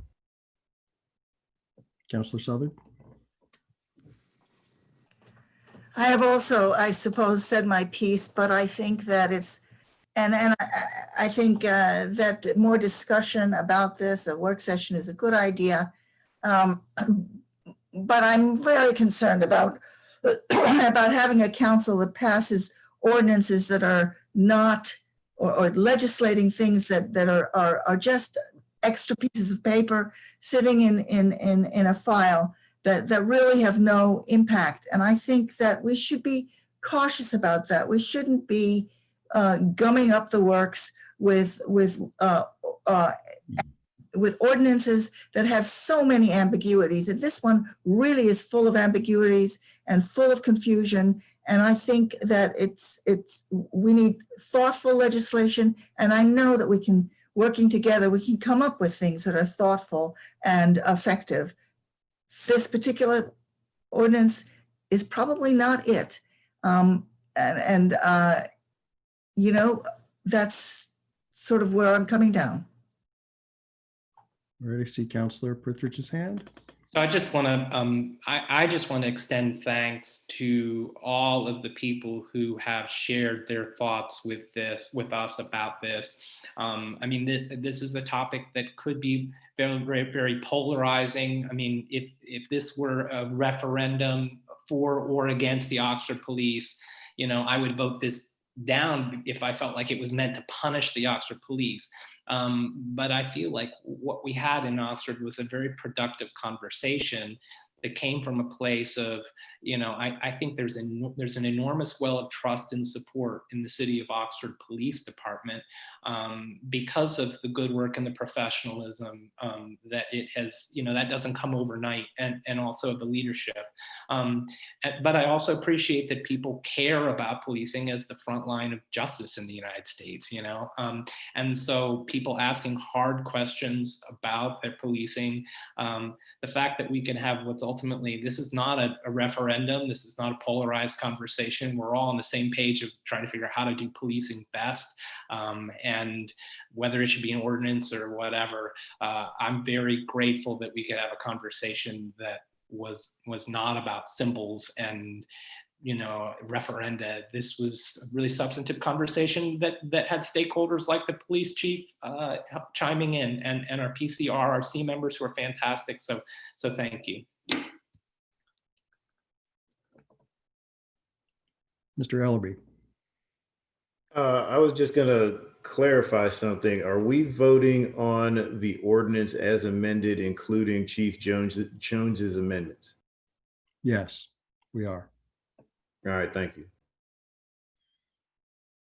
All right, being last, I will say that I too have wrestled with this a little bit. I've also spoken to Pat Mead, and we will be scheduling a work session between council and the PCRRC. I believe they would like to look into the use of force policy. You know, nothing glaring there for them. They would just like to unpack that. And if they want to make changes to the policy that maybe are more effective than its ordinance, we could, if we approve this ordinance, we could always come back and remove it if the use of force policy proves to be a more effective place to have chokeholds addressed. So that being Wait. said, I'm confused. You're saying that we could pass this ordinance and then rescind it later? yes, I'm assuming we could if we want. You're suggesting? Mhm. Would that be advisable? Is that a good idea? Well, I think having heard the public comments I've heard, that until the PCRRC has a chance to really unpack the use of force ordinance, I think this would be, you know, I hate to use the word stopgap, but this would be a good measure just to have in place for the confidence of the public. Would it not be better to table this until we have that conversation? I don't know. Wait, I see Councilor Ragu's hand. I'm not sure if you're talking about the conversation at the last Police Oversight Committee where we discussed and voted, or they discussed and voted on this ordinance in favor of. So I'm not sure if that's what you're referring to, Edna, but that did happen at the last meeting. I was there. Oh, okay, good. I wasn't sure, you know.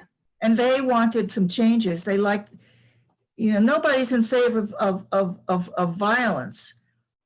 But the question here is whether this ordinance is good, right? That's what we're looking at. And that's where what they had discussed, it was amended and also to fit in with what JJ said. So. Right. I think this ordinance, from everybody's input, is the best ordinance it could be. I think everybody has had their say in it, you know, for the past 4 weeks. I'd like to call a question. All right.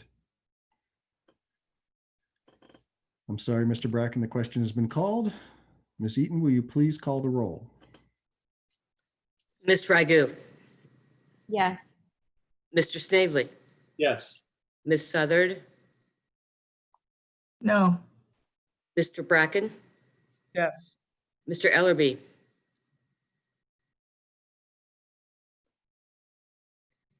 Mr. Prithridge, Yes.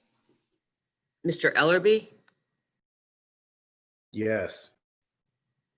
Mayor Smith. Yes. The ordinance is adopted. I thank everyone who gave us input and the good conversation from my counselors on this. And we'll move forward.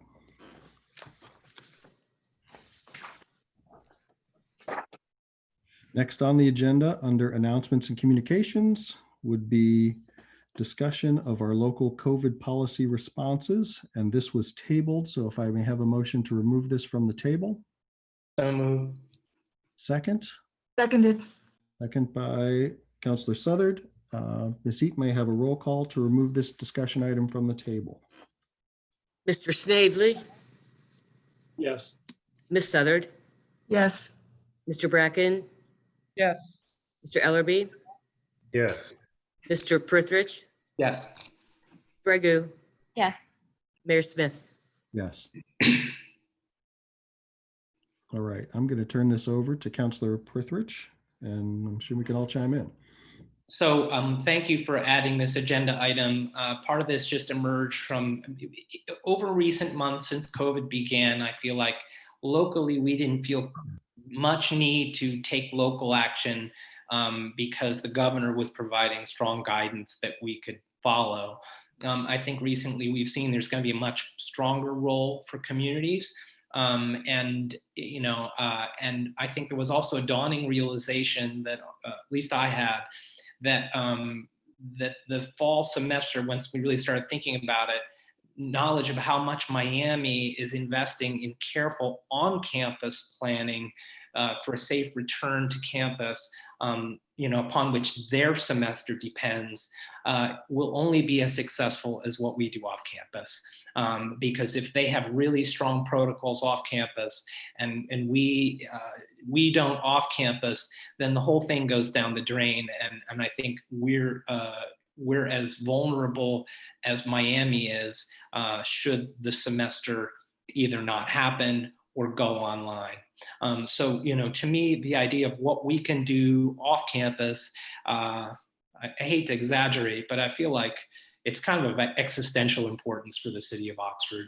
I'm really, really afraid for Miami University, and I'm really, really afraid for Oxford. The trends are really not looking good. And if Miami does not have an in-person semester, absent more help from the federal government, for example, we have to imagine waves of layoffs on campus. We have to imagine waves of business closures. We have to look at our own budget, which is already going to be really, really impacted by the income tax. And that's going to impact the services that the city can provide. So we don't have a lot of time. The students are supposed to start arriving back on campus in 1 month's time. So anyway, I think we've already acted on one of the things that we imagined was as a concern, and Jessica's not here, and maybe the mayor can chime in. What I'm hoping is that we can have, based on our conversations with Miami, how can we address the things that they're, for example, worrying about? And the first thing they were worried about is face masks, and we were worried about that too, and we took action. But I think we're also worried about the bar scene. Uptown. I think we're really worried about house parties. I think all the stories we're seeing of young people in large gatherings, one bad bar scene could be a super spreader event that brings the semester down. And so those are the three things that we heard from Dana Cox and Gwen Fierce last week, who provided us, I think they've shared, those are the things they're thinking about. I would add that the fourth thing as being, how do we do business? How do we enable our businesses to succeed? For example, by doing more business outside. How can we do lots of things outside? So those are just four things that I think that we've already checked off one, but we don't have a lot of time to get from brainstorming to policy because we basically have 4 weeks or less. So, I guess I would ask Mike, because he's been attending those meetings, and I don't want to be guided by Miami, but can you tell us where things like bars, house parties, we could talk about the economics of Uptown. What are some of the key things that we could focus on today that might set us up for making maybe policy changes in upcoming meetings? Well, I think you hit the nails on the head. House parties, I think, are number one in everybody's mind, and the bars come in a close second. You know, the bars being harder to regulate since, you know, we don't have a heck of a lot of control over them. I've given this a fair amount of thought, and I'm going to throw something out for input from the law director, city manager, and police chief. You know, I'm not in favor of draconian punitive measures, but my thoughts are, if we have, as you so aptly put it, a super spreader off-campus party, we may have the need to do contact tracing to track down the participants of that party. Now, I don't think that would fall to the city, but if we were to impose a super gigantic fine for violating the governor's gathering ordinance with the idea that that fine would go toward contact tracing, it might send a message before the semester starts. So let me get Mr. Ellerby's hand up. It's interesting that you brought that up because the city does have a vehicle for that. It's called the nuisance party. And, you know, several years ago when we were more focused on alcohol and the responsible use for alcohol, the same types of questions were brought up. It is like, what do you do about those parties that are out of control? And we have that ordinance for the nuisance party. And it's also my understanding that Miami University gets reports of those types of parties so that they can begin addressing that from their side as well. And I believe that if there are instances of types of parties that are over the governor's orders, that we need to start providing them some, I guess you'd say, deterrence in the form of nuisance party tickets. Now, that's just a suggestion that I have regarding that. And I believe that if we have that enhanced compliance at the beginning, that you know, the students will understand that we're serious about trying to keep this town safe. Well, and if I could just add to that, you know, as we heard last meeting with the Safe Return to Campus Committee report, we really have to have a good partnership, you know, elevate this partnership with Miami. We can cite individuals, but they typically pay the fine. So we really need for Miami to basically step up and say to the students that, you know, we want to remain open. We want you to have a good college experience.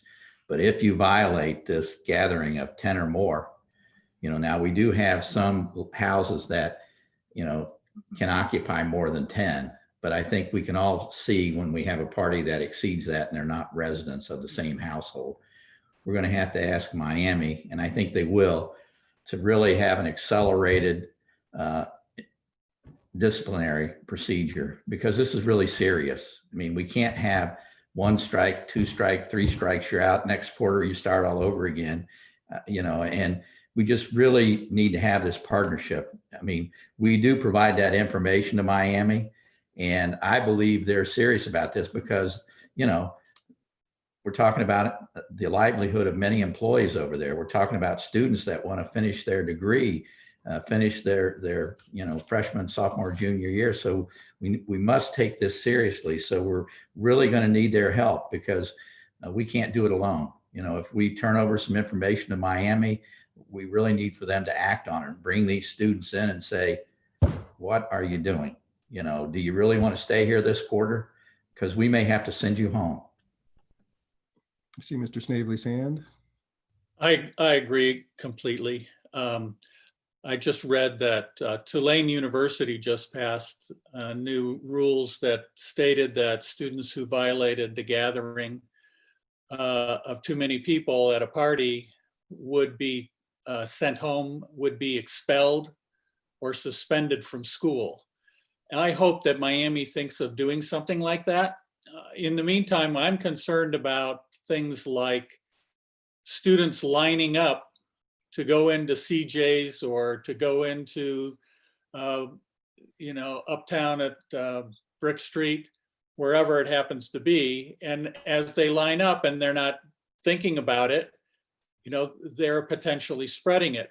At the end of the last semester, we had, I think there were 5 cases that we know of, students, and probably got it from a house party. So this is serious stuff, and they may think, well, that's being kind of restrictive on them, but this is to enable them to continue to go to school here.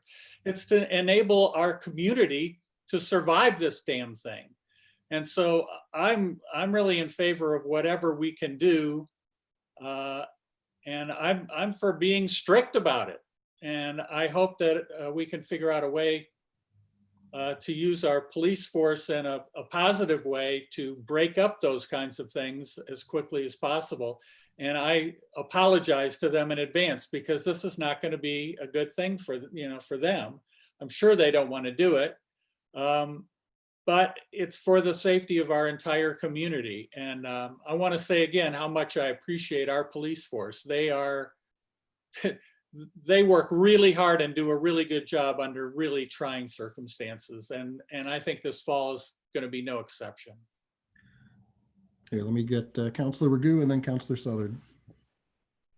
I think what Doug said was really important as far as the whole 3 strikes in 1 quarter and then it starts all over. It seems really ridiculous. And that it basically is a system set up to not have any accountability. So I think that is so important beyond just the pandemic in a lot of other ways. So I really hope that partnership can go through. And I think something else that I understand, the concern about students and young people. I know quite a fair amount of older people also in townies that are not abiding by public health requirements too. So I think I kind of like, cringe a little bit whenever I hear all the attention being put on students.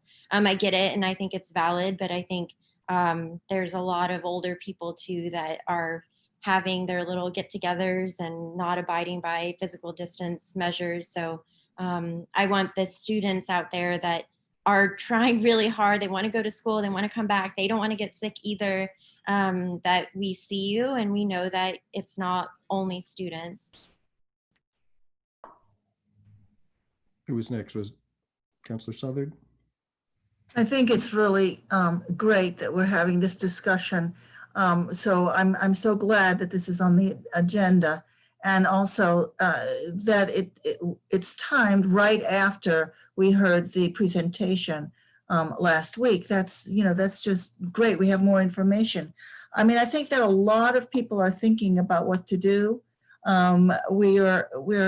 And a lot of people are working on the many issues that that COVID brings up, in so many ways in terms of health and economics and all the kinds of ways that people are suffering. And people are volunteering all over too. They're working at the Family Resource Center and at the food pantry.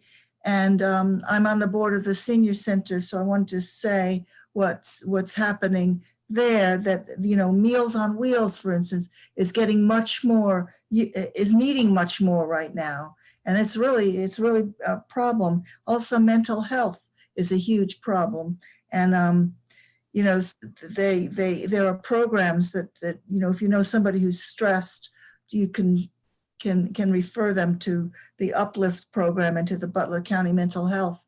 But that's separate from the university. It's almost as though that's as Councilor Ragu was saying, it's almost like that's thought of separately, and we are all in this together and so on.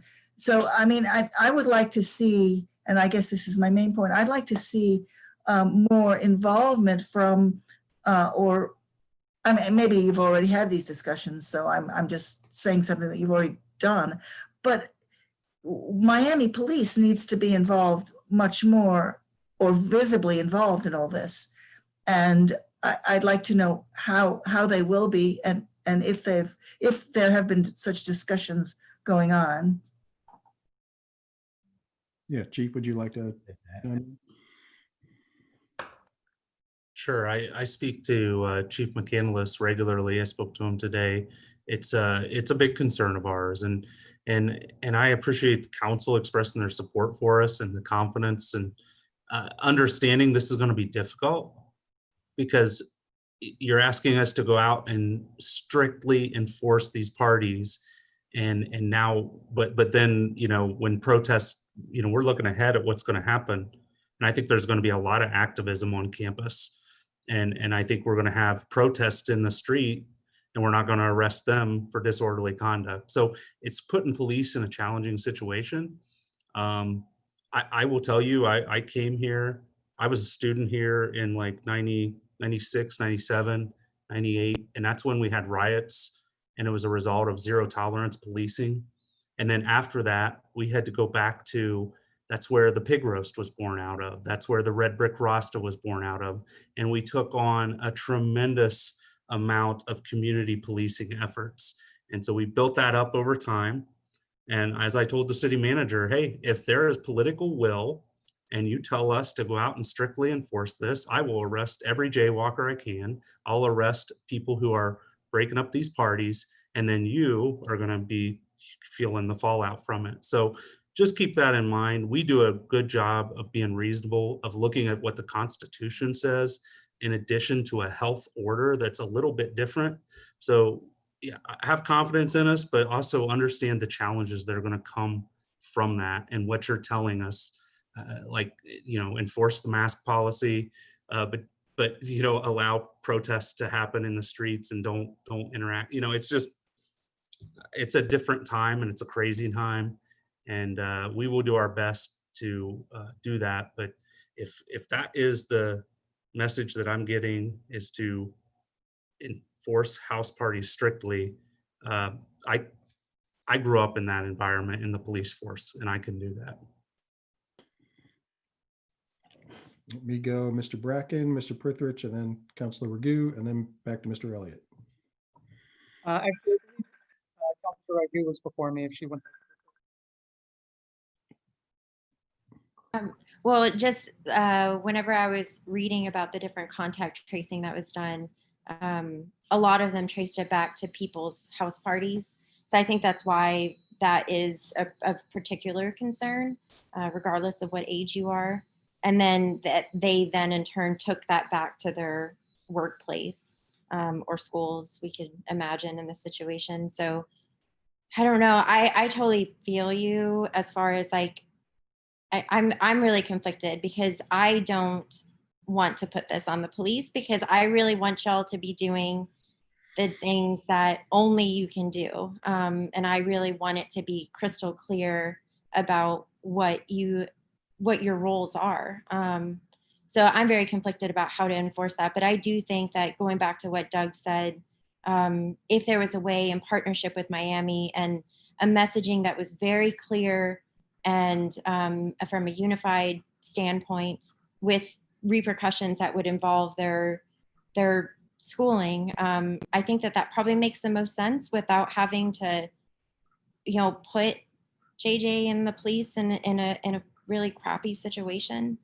And I don't disagree with that, Councilor Ragu, but keep in mind that these off-campus parties, in order for Miami to get that information on who's at the parties, it involves a police officer responding, interviewing, requesting ID from people. When that person fails to produce an ID, becomes uncooperative, that's where the use of force comes into play, and then that's where people look at us like, oh, that was just a minor violation. Well, it wasn't that violation. It was the refusal to provide an ID, then trying to run from the police. So, I mean, this is something we deal with regularly because we have to enforce quality of life issues like litter, noise, alcohol. So I'm not pushing back. I'm saying we will do it. I'm just saying, like, sometimes it has unintended consequences.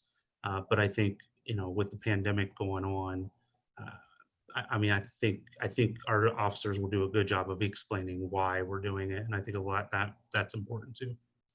So I hope I'm making sense. Okay, who did I have next? Jason.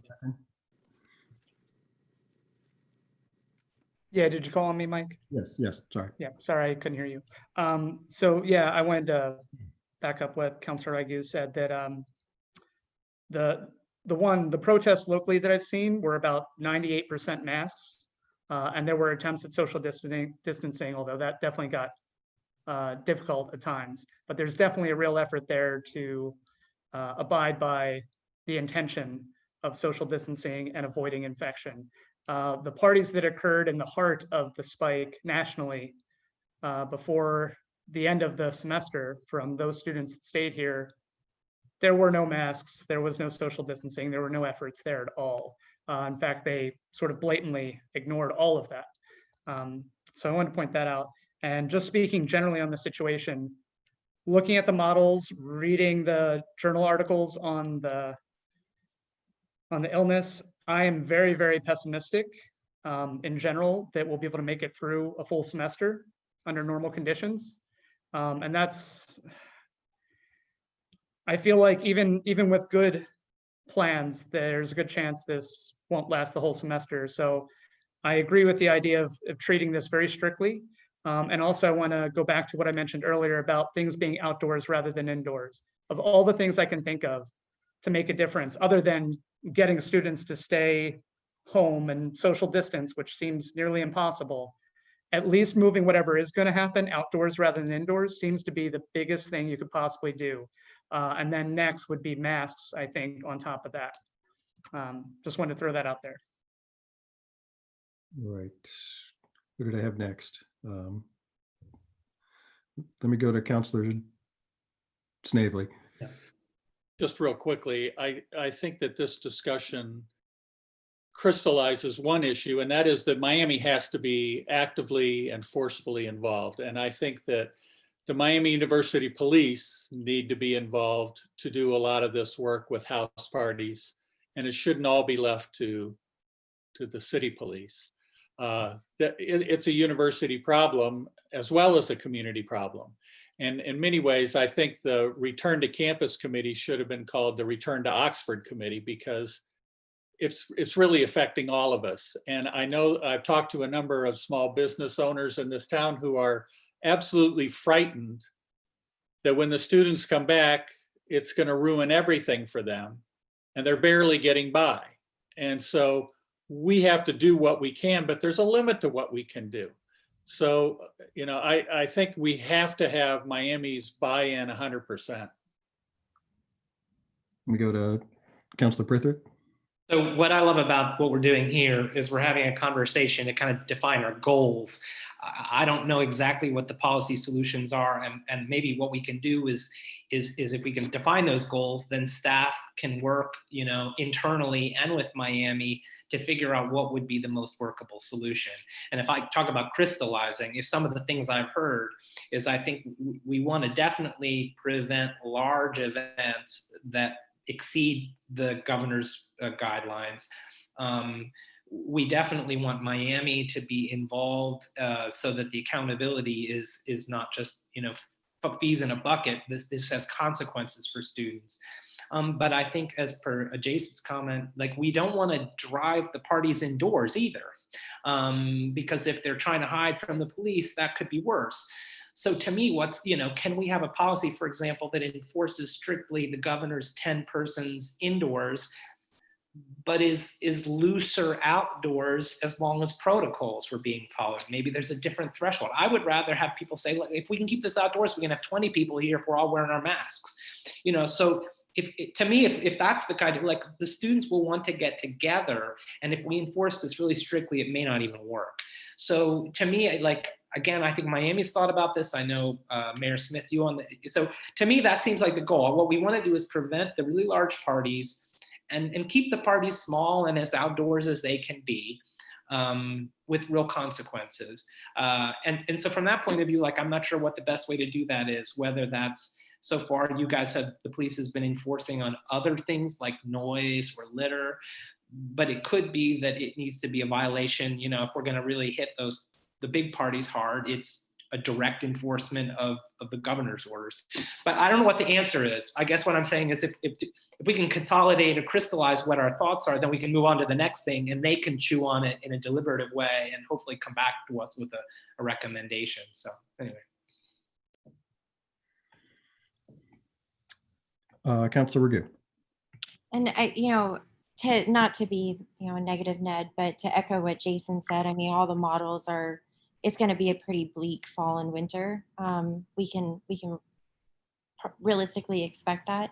And the problem is that, we see this in veterinary medicine, that this particular virus is really hard to generate a good vaccine against in other species. So there's a little bit of a concern about what is life going to be like living with this virus, and especially if antibodies are not lasting longer than several months. So meaning you're not developing a strong immune system response, and that you are at risk of becoming reinfected over and over. And I think that we all have a role in this. I think that this is where creativity comes out to play within the confines of what we're given. And I wish Casey was still here, because I feel like he has a role to play in this too. I think that I would love, and I said this at the Enjoy Oxford meeting, I would love for Enjoy Oxford, or the city of Oxford, to almost be like a hub for like virtual events or like safe distancing events, so people have something to look forward to. If we make things like Red Brick Friday a permanent fixture, where you have streets closed off to car traffic, and so there's more room for pedestrians, and there's more room for businesses to have umbrellas out so people don't have to sit in the sun. And whenever it's winter, we can expect this still to be going on winter, so that those businesses and those restaurants can have the heating stands there so people can still eat in fresh air. So I think that we all have a role to play, not just the police, who are, we're asking them to respond in a very reactive way. What can we do proactively as far as entertainment goes, re-envisioning how our sidewalks and our streets can be used so that businesses can still serve their customers. And that stuff like what Doug and Jessica and Joe are doing with the gift cards. Like, there's so many things that we can do if we're just creative, and it isn't all on the police's backs as far as parties go. I think we need to be creative in how we're going to live with this, because realistically, unless there's some miraculous breakthrough, we're probably going to be living with this. Okay, let me get City Manager Elliott. Yeah, if I could just follow up on Chantel's comment about our great Red Brick Friday. I did talk to our health director today for the Butler County Health District, and she was very concerned about Red Brick Friday. And I think we all know that we had folks there that were not social distancing and did not have masks on.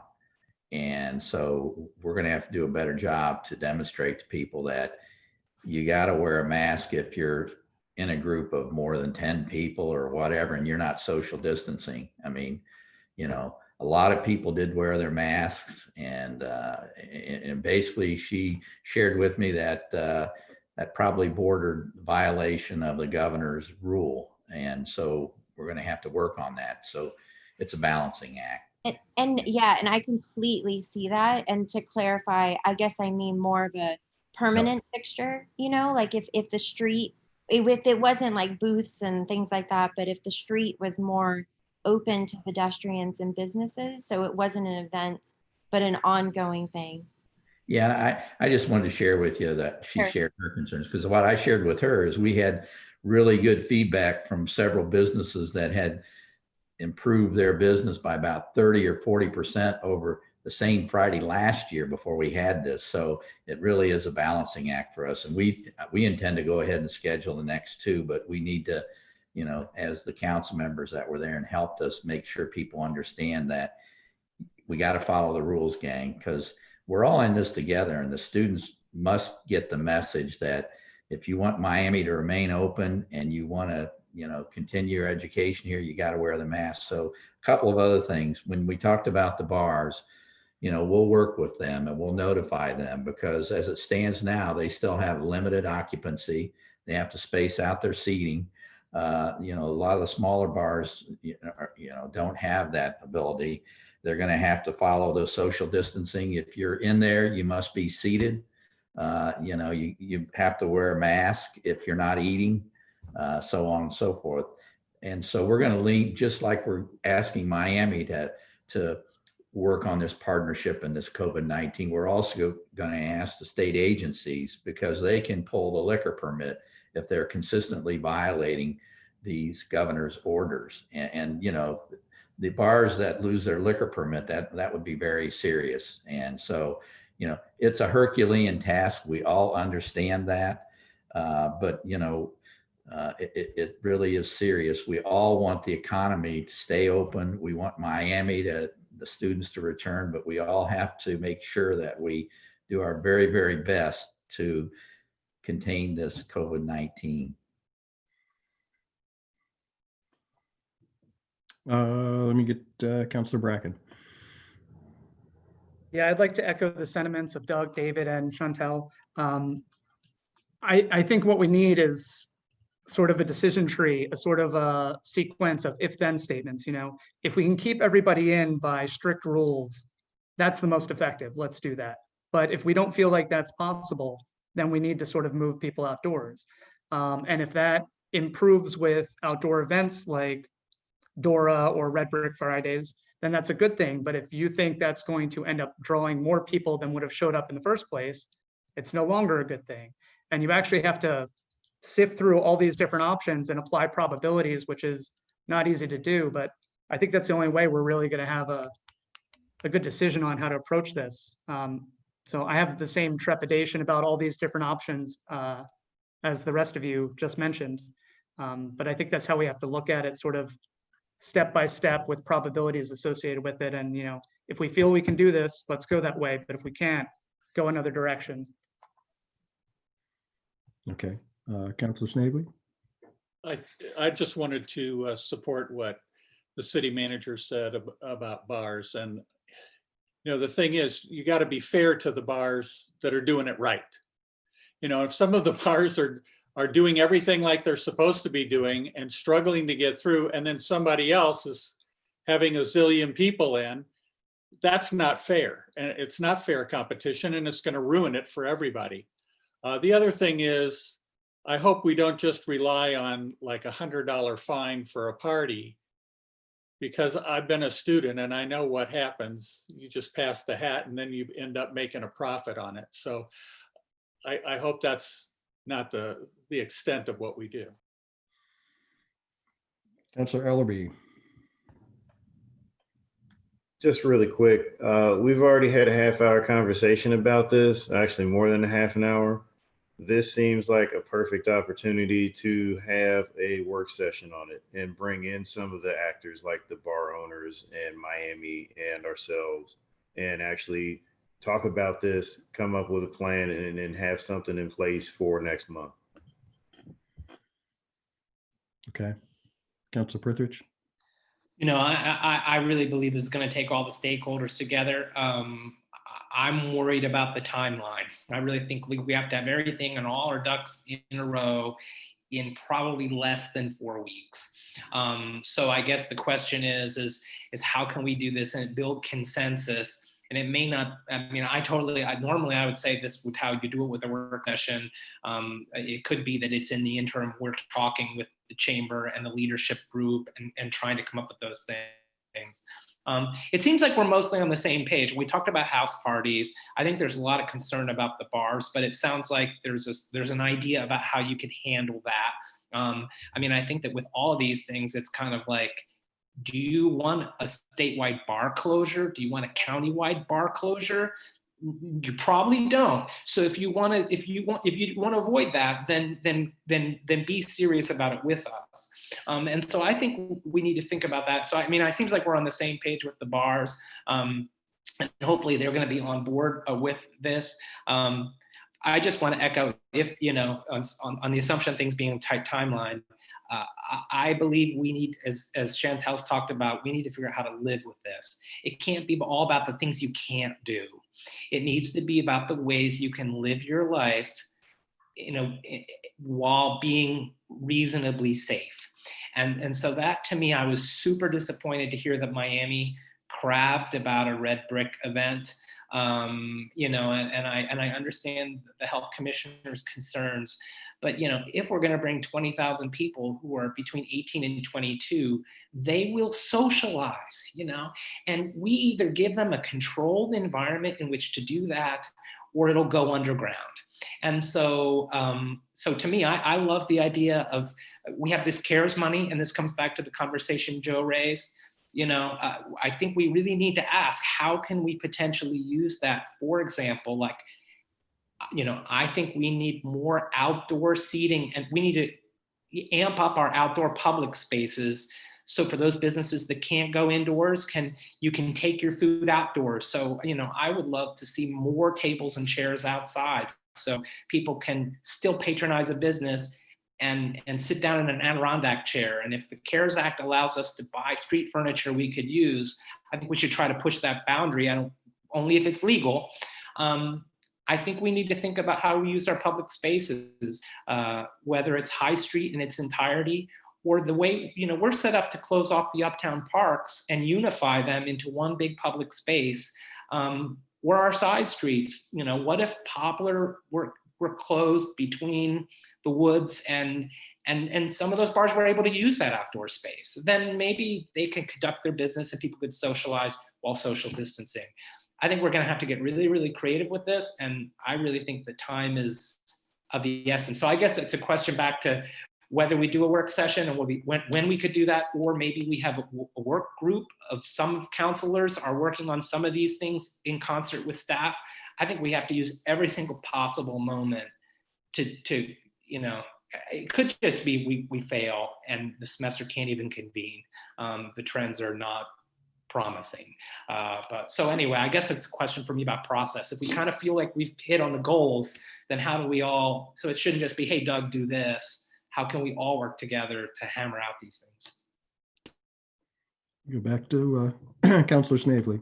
Just real quickly, I'm concerned about the Red Brick Friday on the last weekend in August, because that's when all of the students are back, and I just don't know how that's controllable. Yeah. I think there's no reason it has to be only on the last weekend of a month, and we might think about it moving August up to a time before all the students come back, which, by the way, they're coming back sooner than a month. Yeah, you know, each day we see a few more students, and so it'll pick up. But yes, certainly the August one, we can suspend that or reschedule it. You know, I would highly recommend that, because all the students coming uptown, I don't know how they're all going to be socially distant, and it could be causing more problems. Yeah. Councilor Bracken.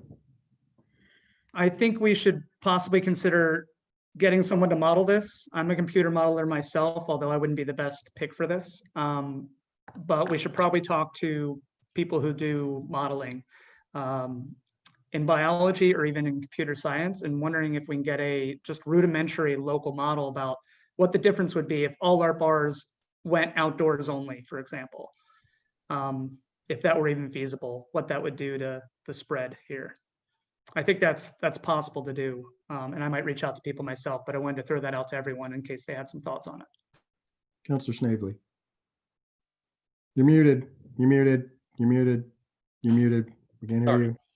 I got it. So there's a really big problem with telling all the bars that they should go outside, because there are liquor licenses, and the liquor licenses will restrict their ability to go outside. And so I don't think you can really do that with bars unless you get the Ohio Liquor Control to do some kind of suspension of their rules. Well, and each bar is different. I mean, you have Left Field, for example, that has a patio.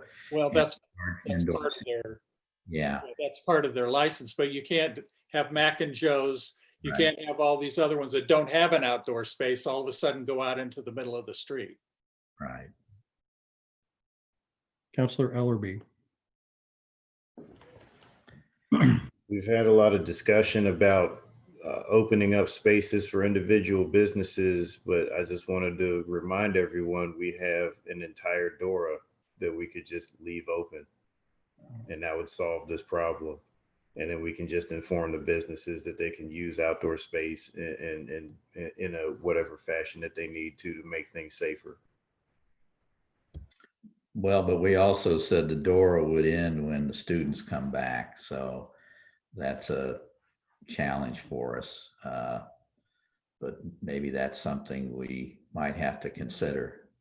This comes back to Jason's point, is like, I think it's like you have to weigh your risks, and maybe it can't be done. But again, I'm willing to, a bigger crowd outdoors worries me less than a small crowd packed inside Mac and Joe's. And we may have to trade up a little bit of public order. Like we said no door except in the summer because we're worried about public drunkenness. It could be that a little bit of public disorder is worth the COVID benefits. Anyway, whether we model it or not, or I think these are just some of the choices we're going to have to like make, and fast.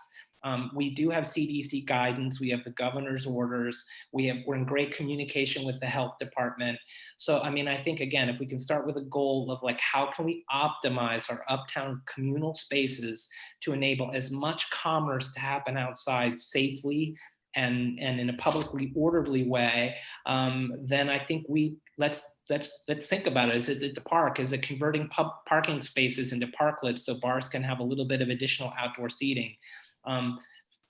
Let's talk to Miami. Let's talk to the health and let's pilot some things. And you know, like I say, it's what do we have to lose right now? I mean, we could lose the whole semester, and then we're gonna have an empty Dora and nobody inside bars. So I'm willing to risk a little bit if it means we might actually accept the students back and let them live their lives in a way that's relatively safe. So I'm happy to help. Again, I don't know what the process is on this. I mean, staff has been super able. You guys have so much going on.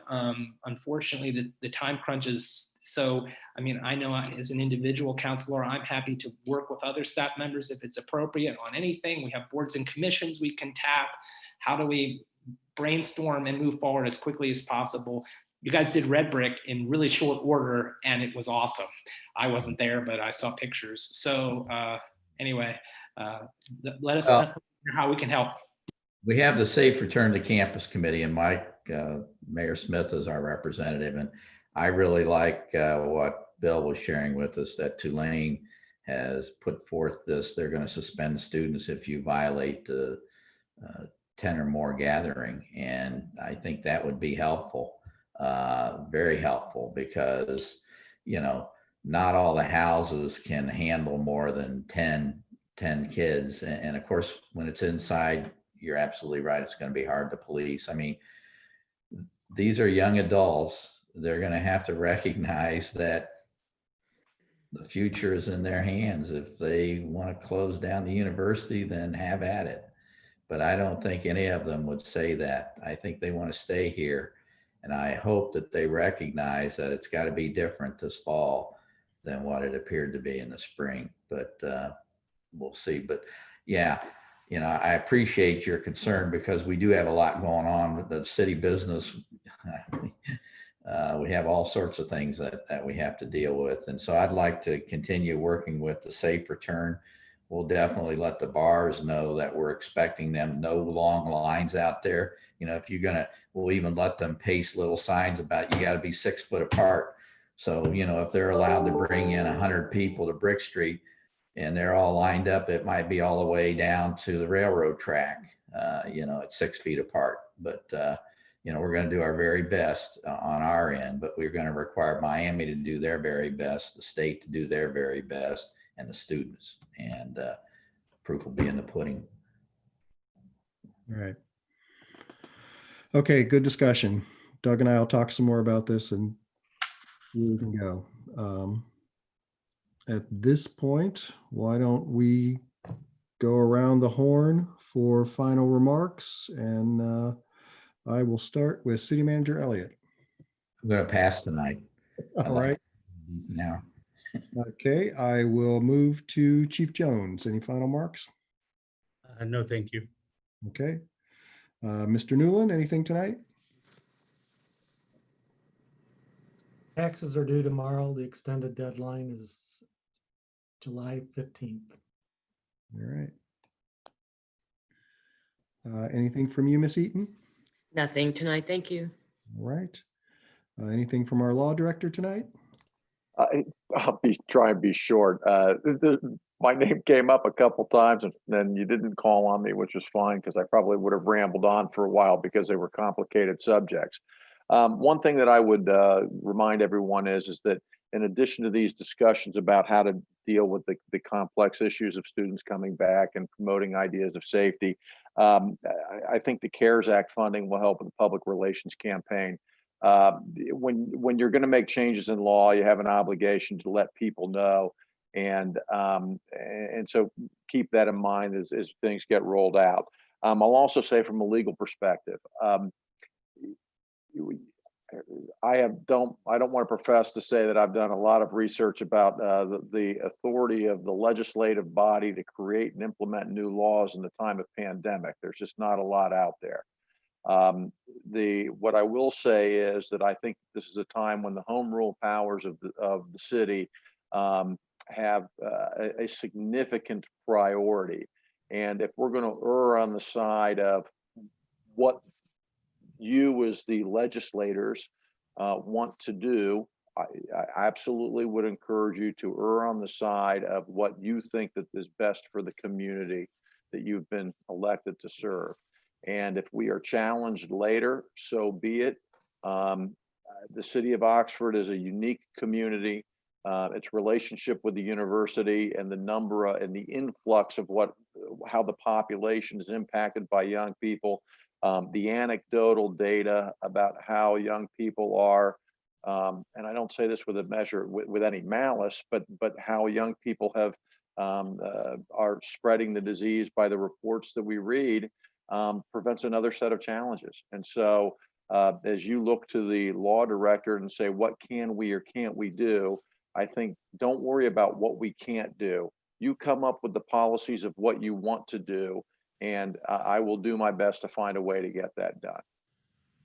All right. Thank you. Mr. Perry, anything you'd like to add tonight? I'll add that we've had really good experiences with customers with building permits and various other kinds of inspections that have been very understanding and patient with all the separation requirements. And we even had one property manager who requested that we not do an inspection for the rental property because there was an immunocompromised tenant.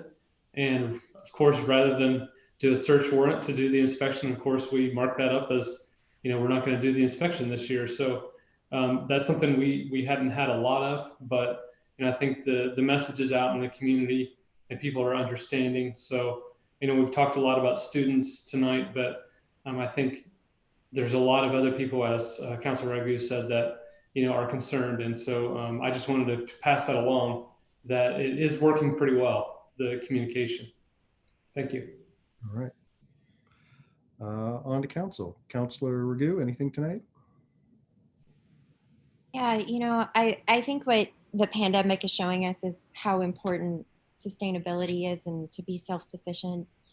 We see the supply chain all over being held up because we are so reliant on things very far away. And, going back to our council goals that have been consistent from this year and last year, that we said sustainability was our most important goal. What would happen? How amazing would it be if we could produce our own local energy, and we could have solar panels on every roof. And so I'm really excited about next meeting whenever we're going to have a presentation about, it's a case study for the village of Silverton outside of Cincinnati, where they have worked on having their municipal building is beautiful. It has geothermal, it has solar panels, is saving them so much money. It's going to be paid off probably in a matter of years.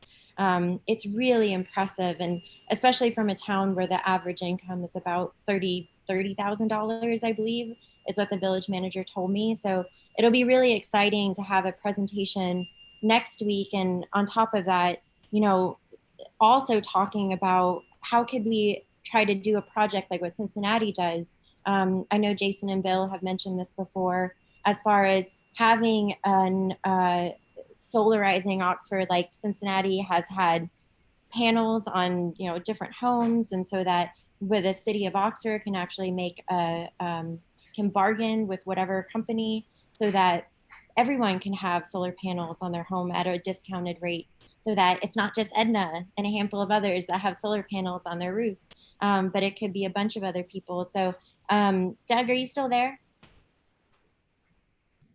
Did you walk away, Doug? I have a question for you.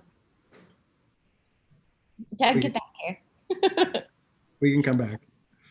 Is he coming? Okay. Well, my question for him is, it's the Village of Silverton. They, just like any bidding process, there's you put the bid out, and then whichever company meets your needs, or is the lowest cost, or produces like local products, you choose them. But it'll be the company in addition with the hopefully with the village manager, who's Doug's good friend, Tom. So I just wanted to make sure that Tom was very nervous about stepping on Doug's toes, since, city manager thing. So I just wanted to triple check, even though Doug told me in person at the Red Brick Friday that he was okay with it. I wanted to triple check that he was okay with his friend coming to the meeting. So I'll just ask him whenever he comes back, I guess. Okay. I think it's going to be okay. We've talked about it. Is it? Okay. All right, great. Yeah. Let's go on to Councilor Ellerby. All right. First, I'd like to thank city staff for having these 2 sessions. I mean, we normally don't do this over the early July period of time, but it was an important time due to some exigent circumstances, and you guys spent, 10 hours extra that you didn't have to make sure that we could address some of these things. To the constituents of this town, I didn't want to pass either one of these ordinances, but I had to. And I had to do that for the greater good of the community.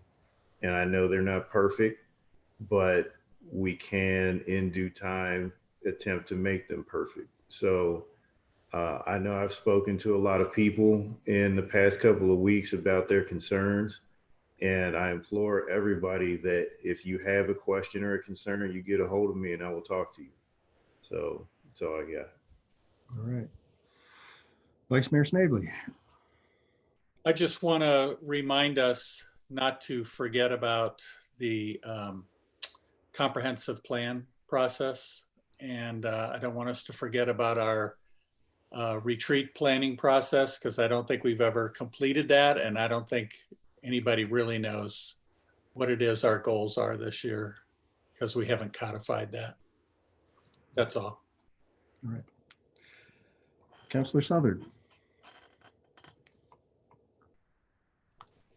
Yeah, I also want to thank everybody for, we've all been working together on various issues that are of great concern to our community. And, I just think everybody's been doing their best, and thank you to the city for these two meetings. And thank you to my fellow councilors for all your thoughtful, good work and thoughtful comments.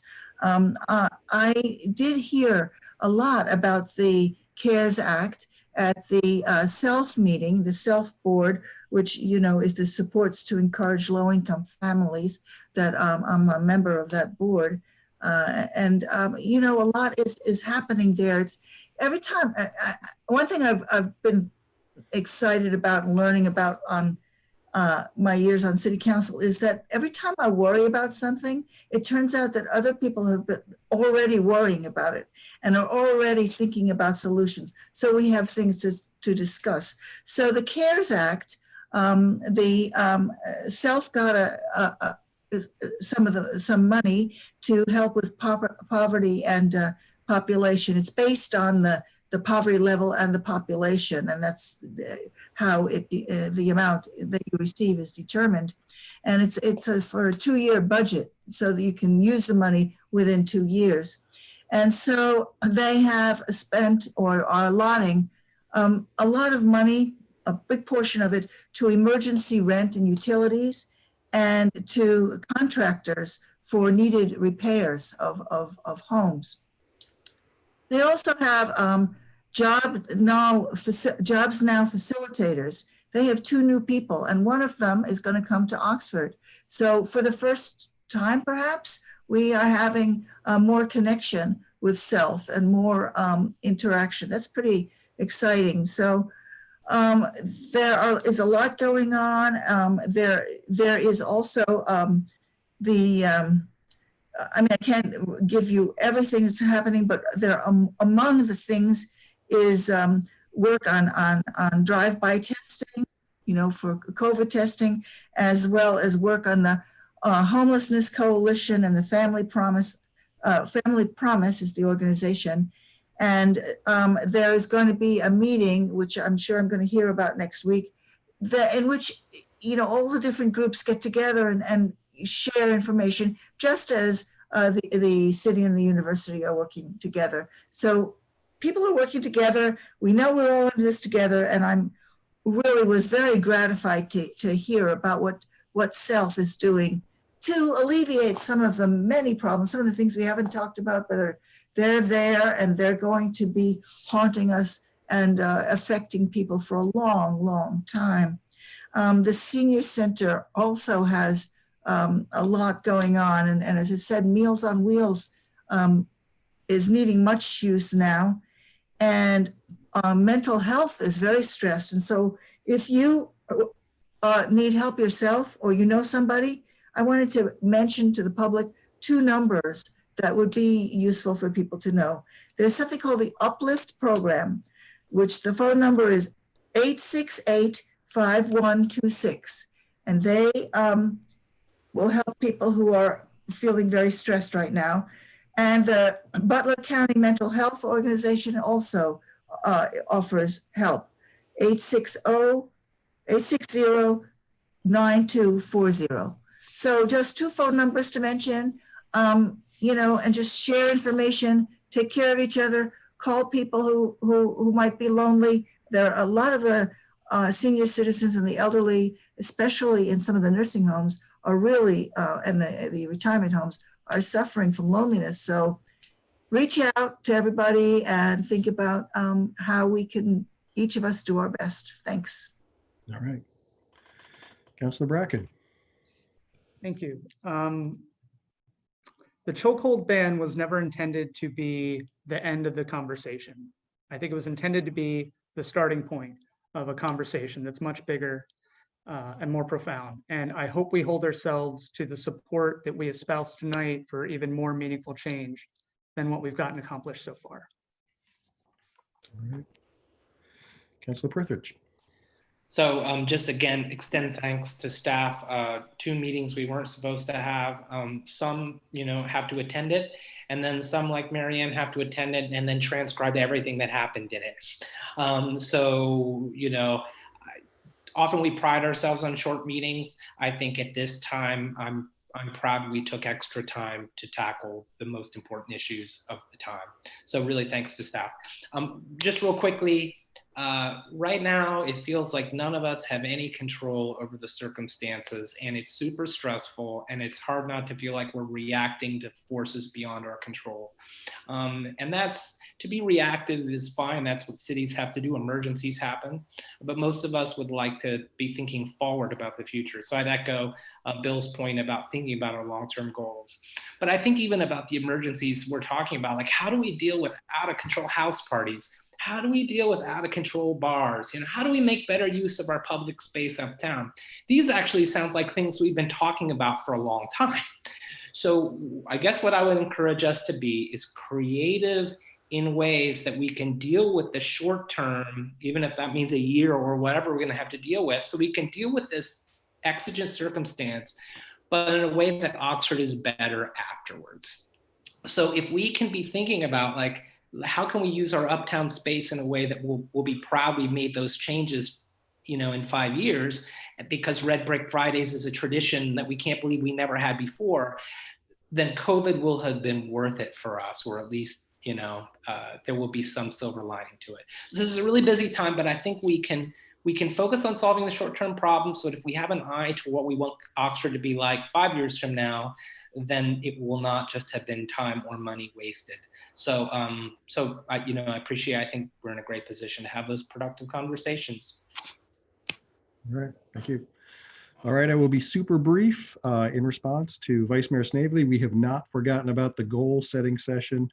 I'm going to try to get some dates to everybody to when we might be able to pull this off. I was hoping we could do it before school started. Not sure we can with everything that's going on, but Doug and I'll start talking about some dates. We want to try to get it done this month if we can. And then just a response that, yes, we were going to try to cancel the first meeting in July because historically we have not had a lot going on, where this year we have more going on than in the history of the world. So I do appreciate everybody's extra time, staff's extra time. And with that said, motion to adjourn. I see moved by Mr. Pershford, second by Mr. Ellerby. Ms. Eaton, will you please call the roll to adjourn?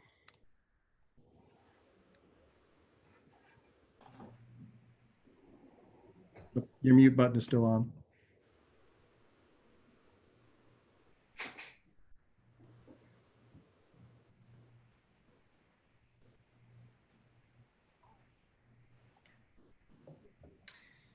Ms. Southard, Yes. Mr. Bracken, Yes. Mr. Ellerby, Yes. Mr. Prithridge, Yes. Ms. Ragu, Yes. Mr. Snavely, Yes. Mayor Smith. Yes. Again, thank you all. Remember, comment. Good night, everybody. Night.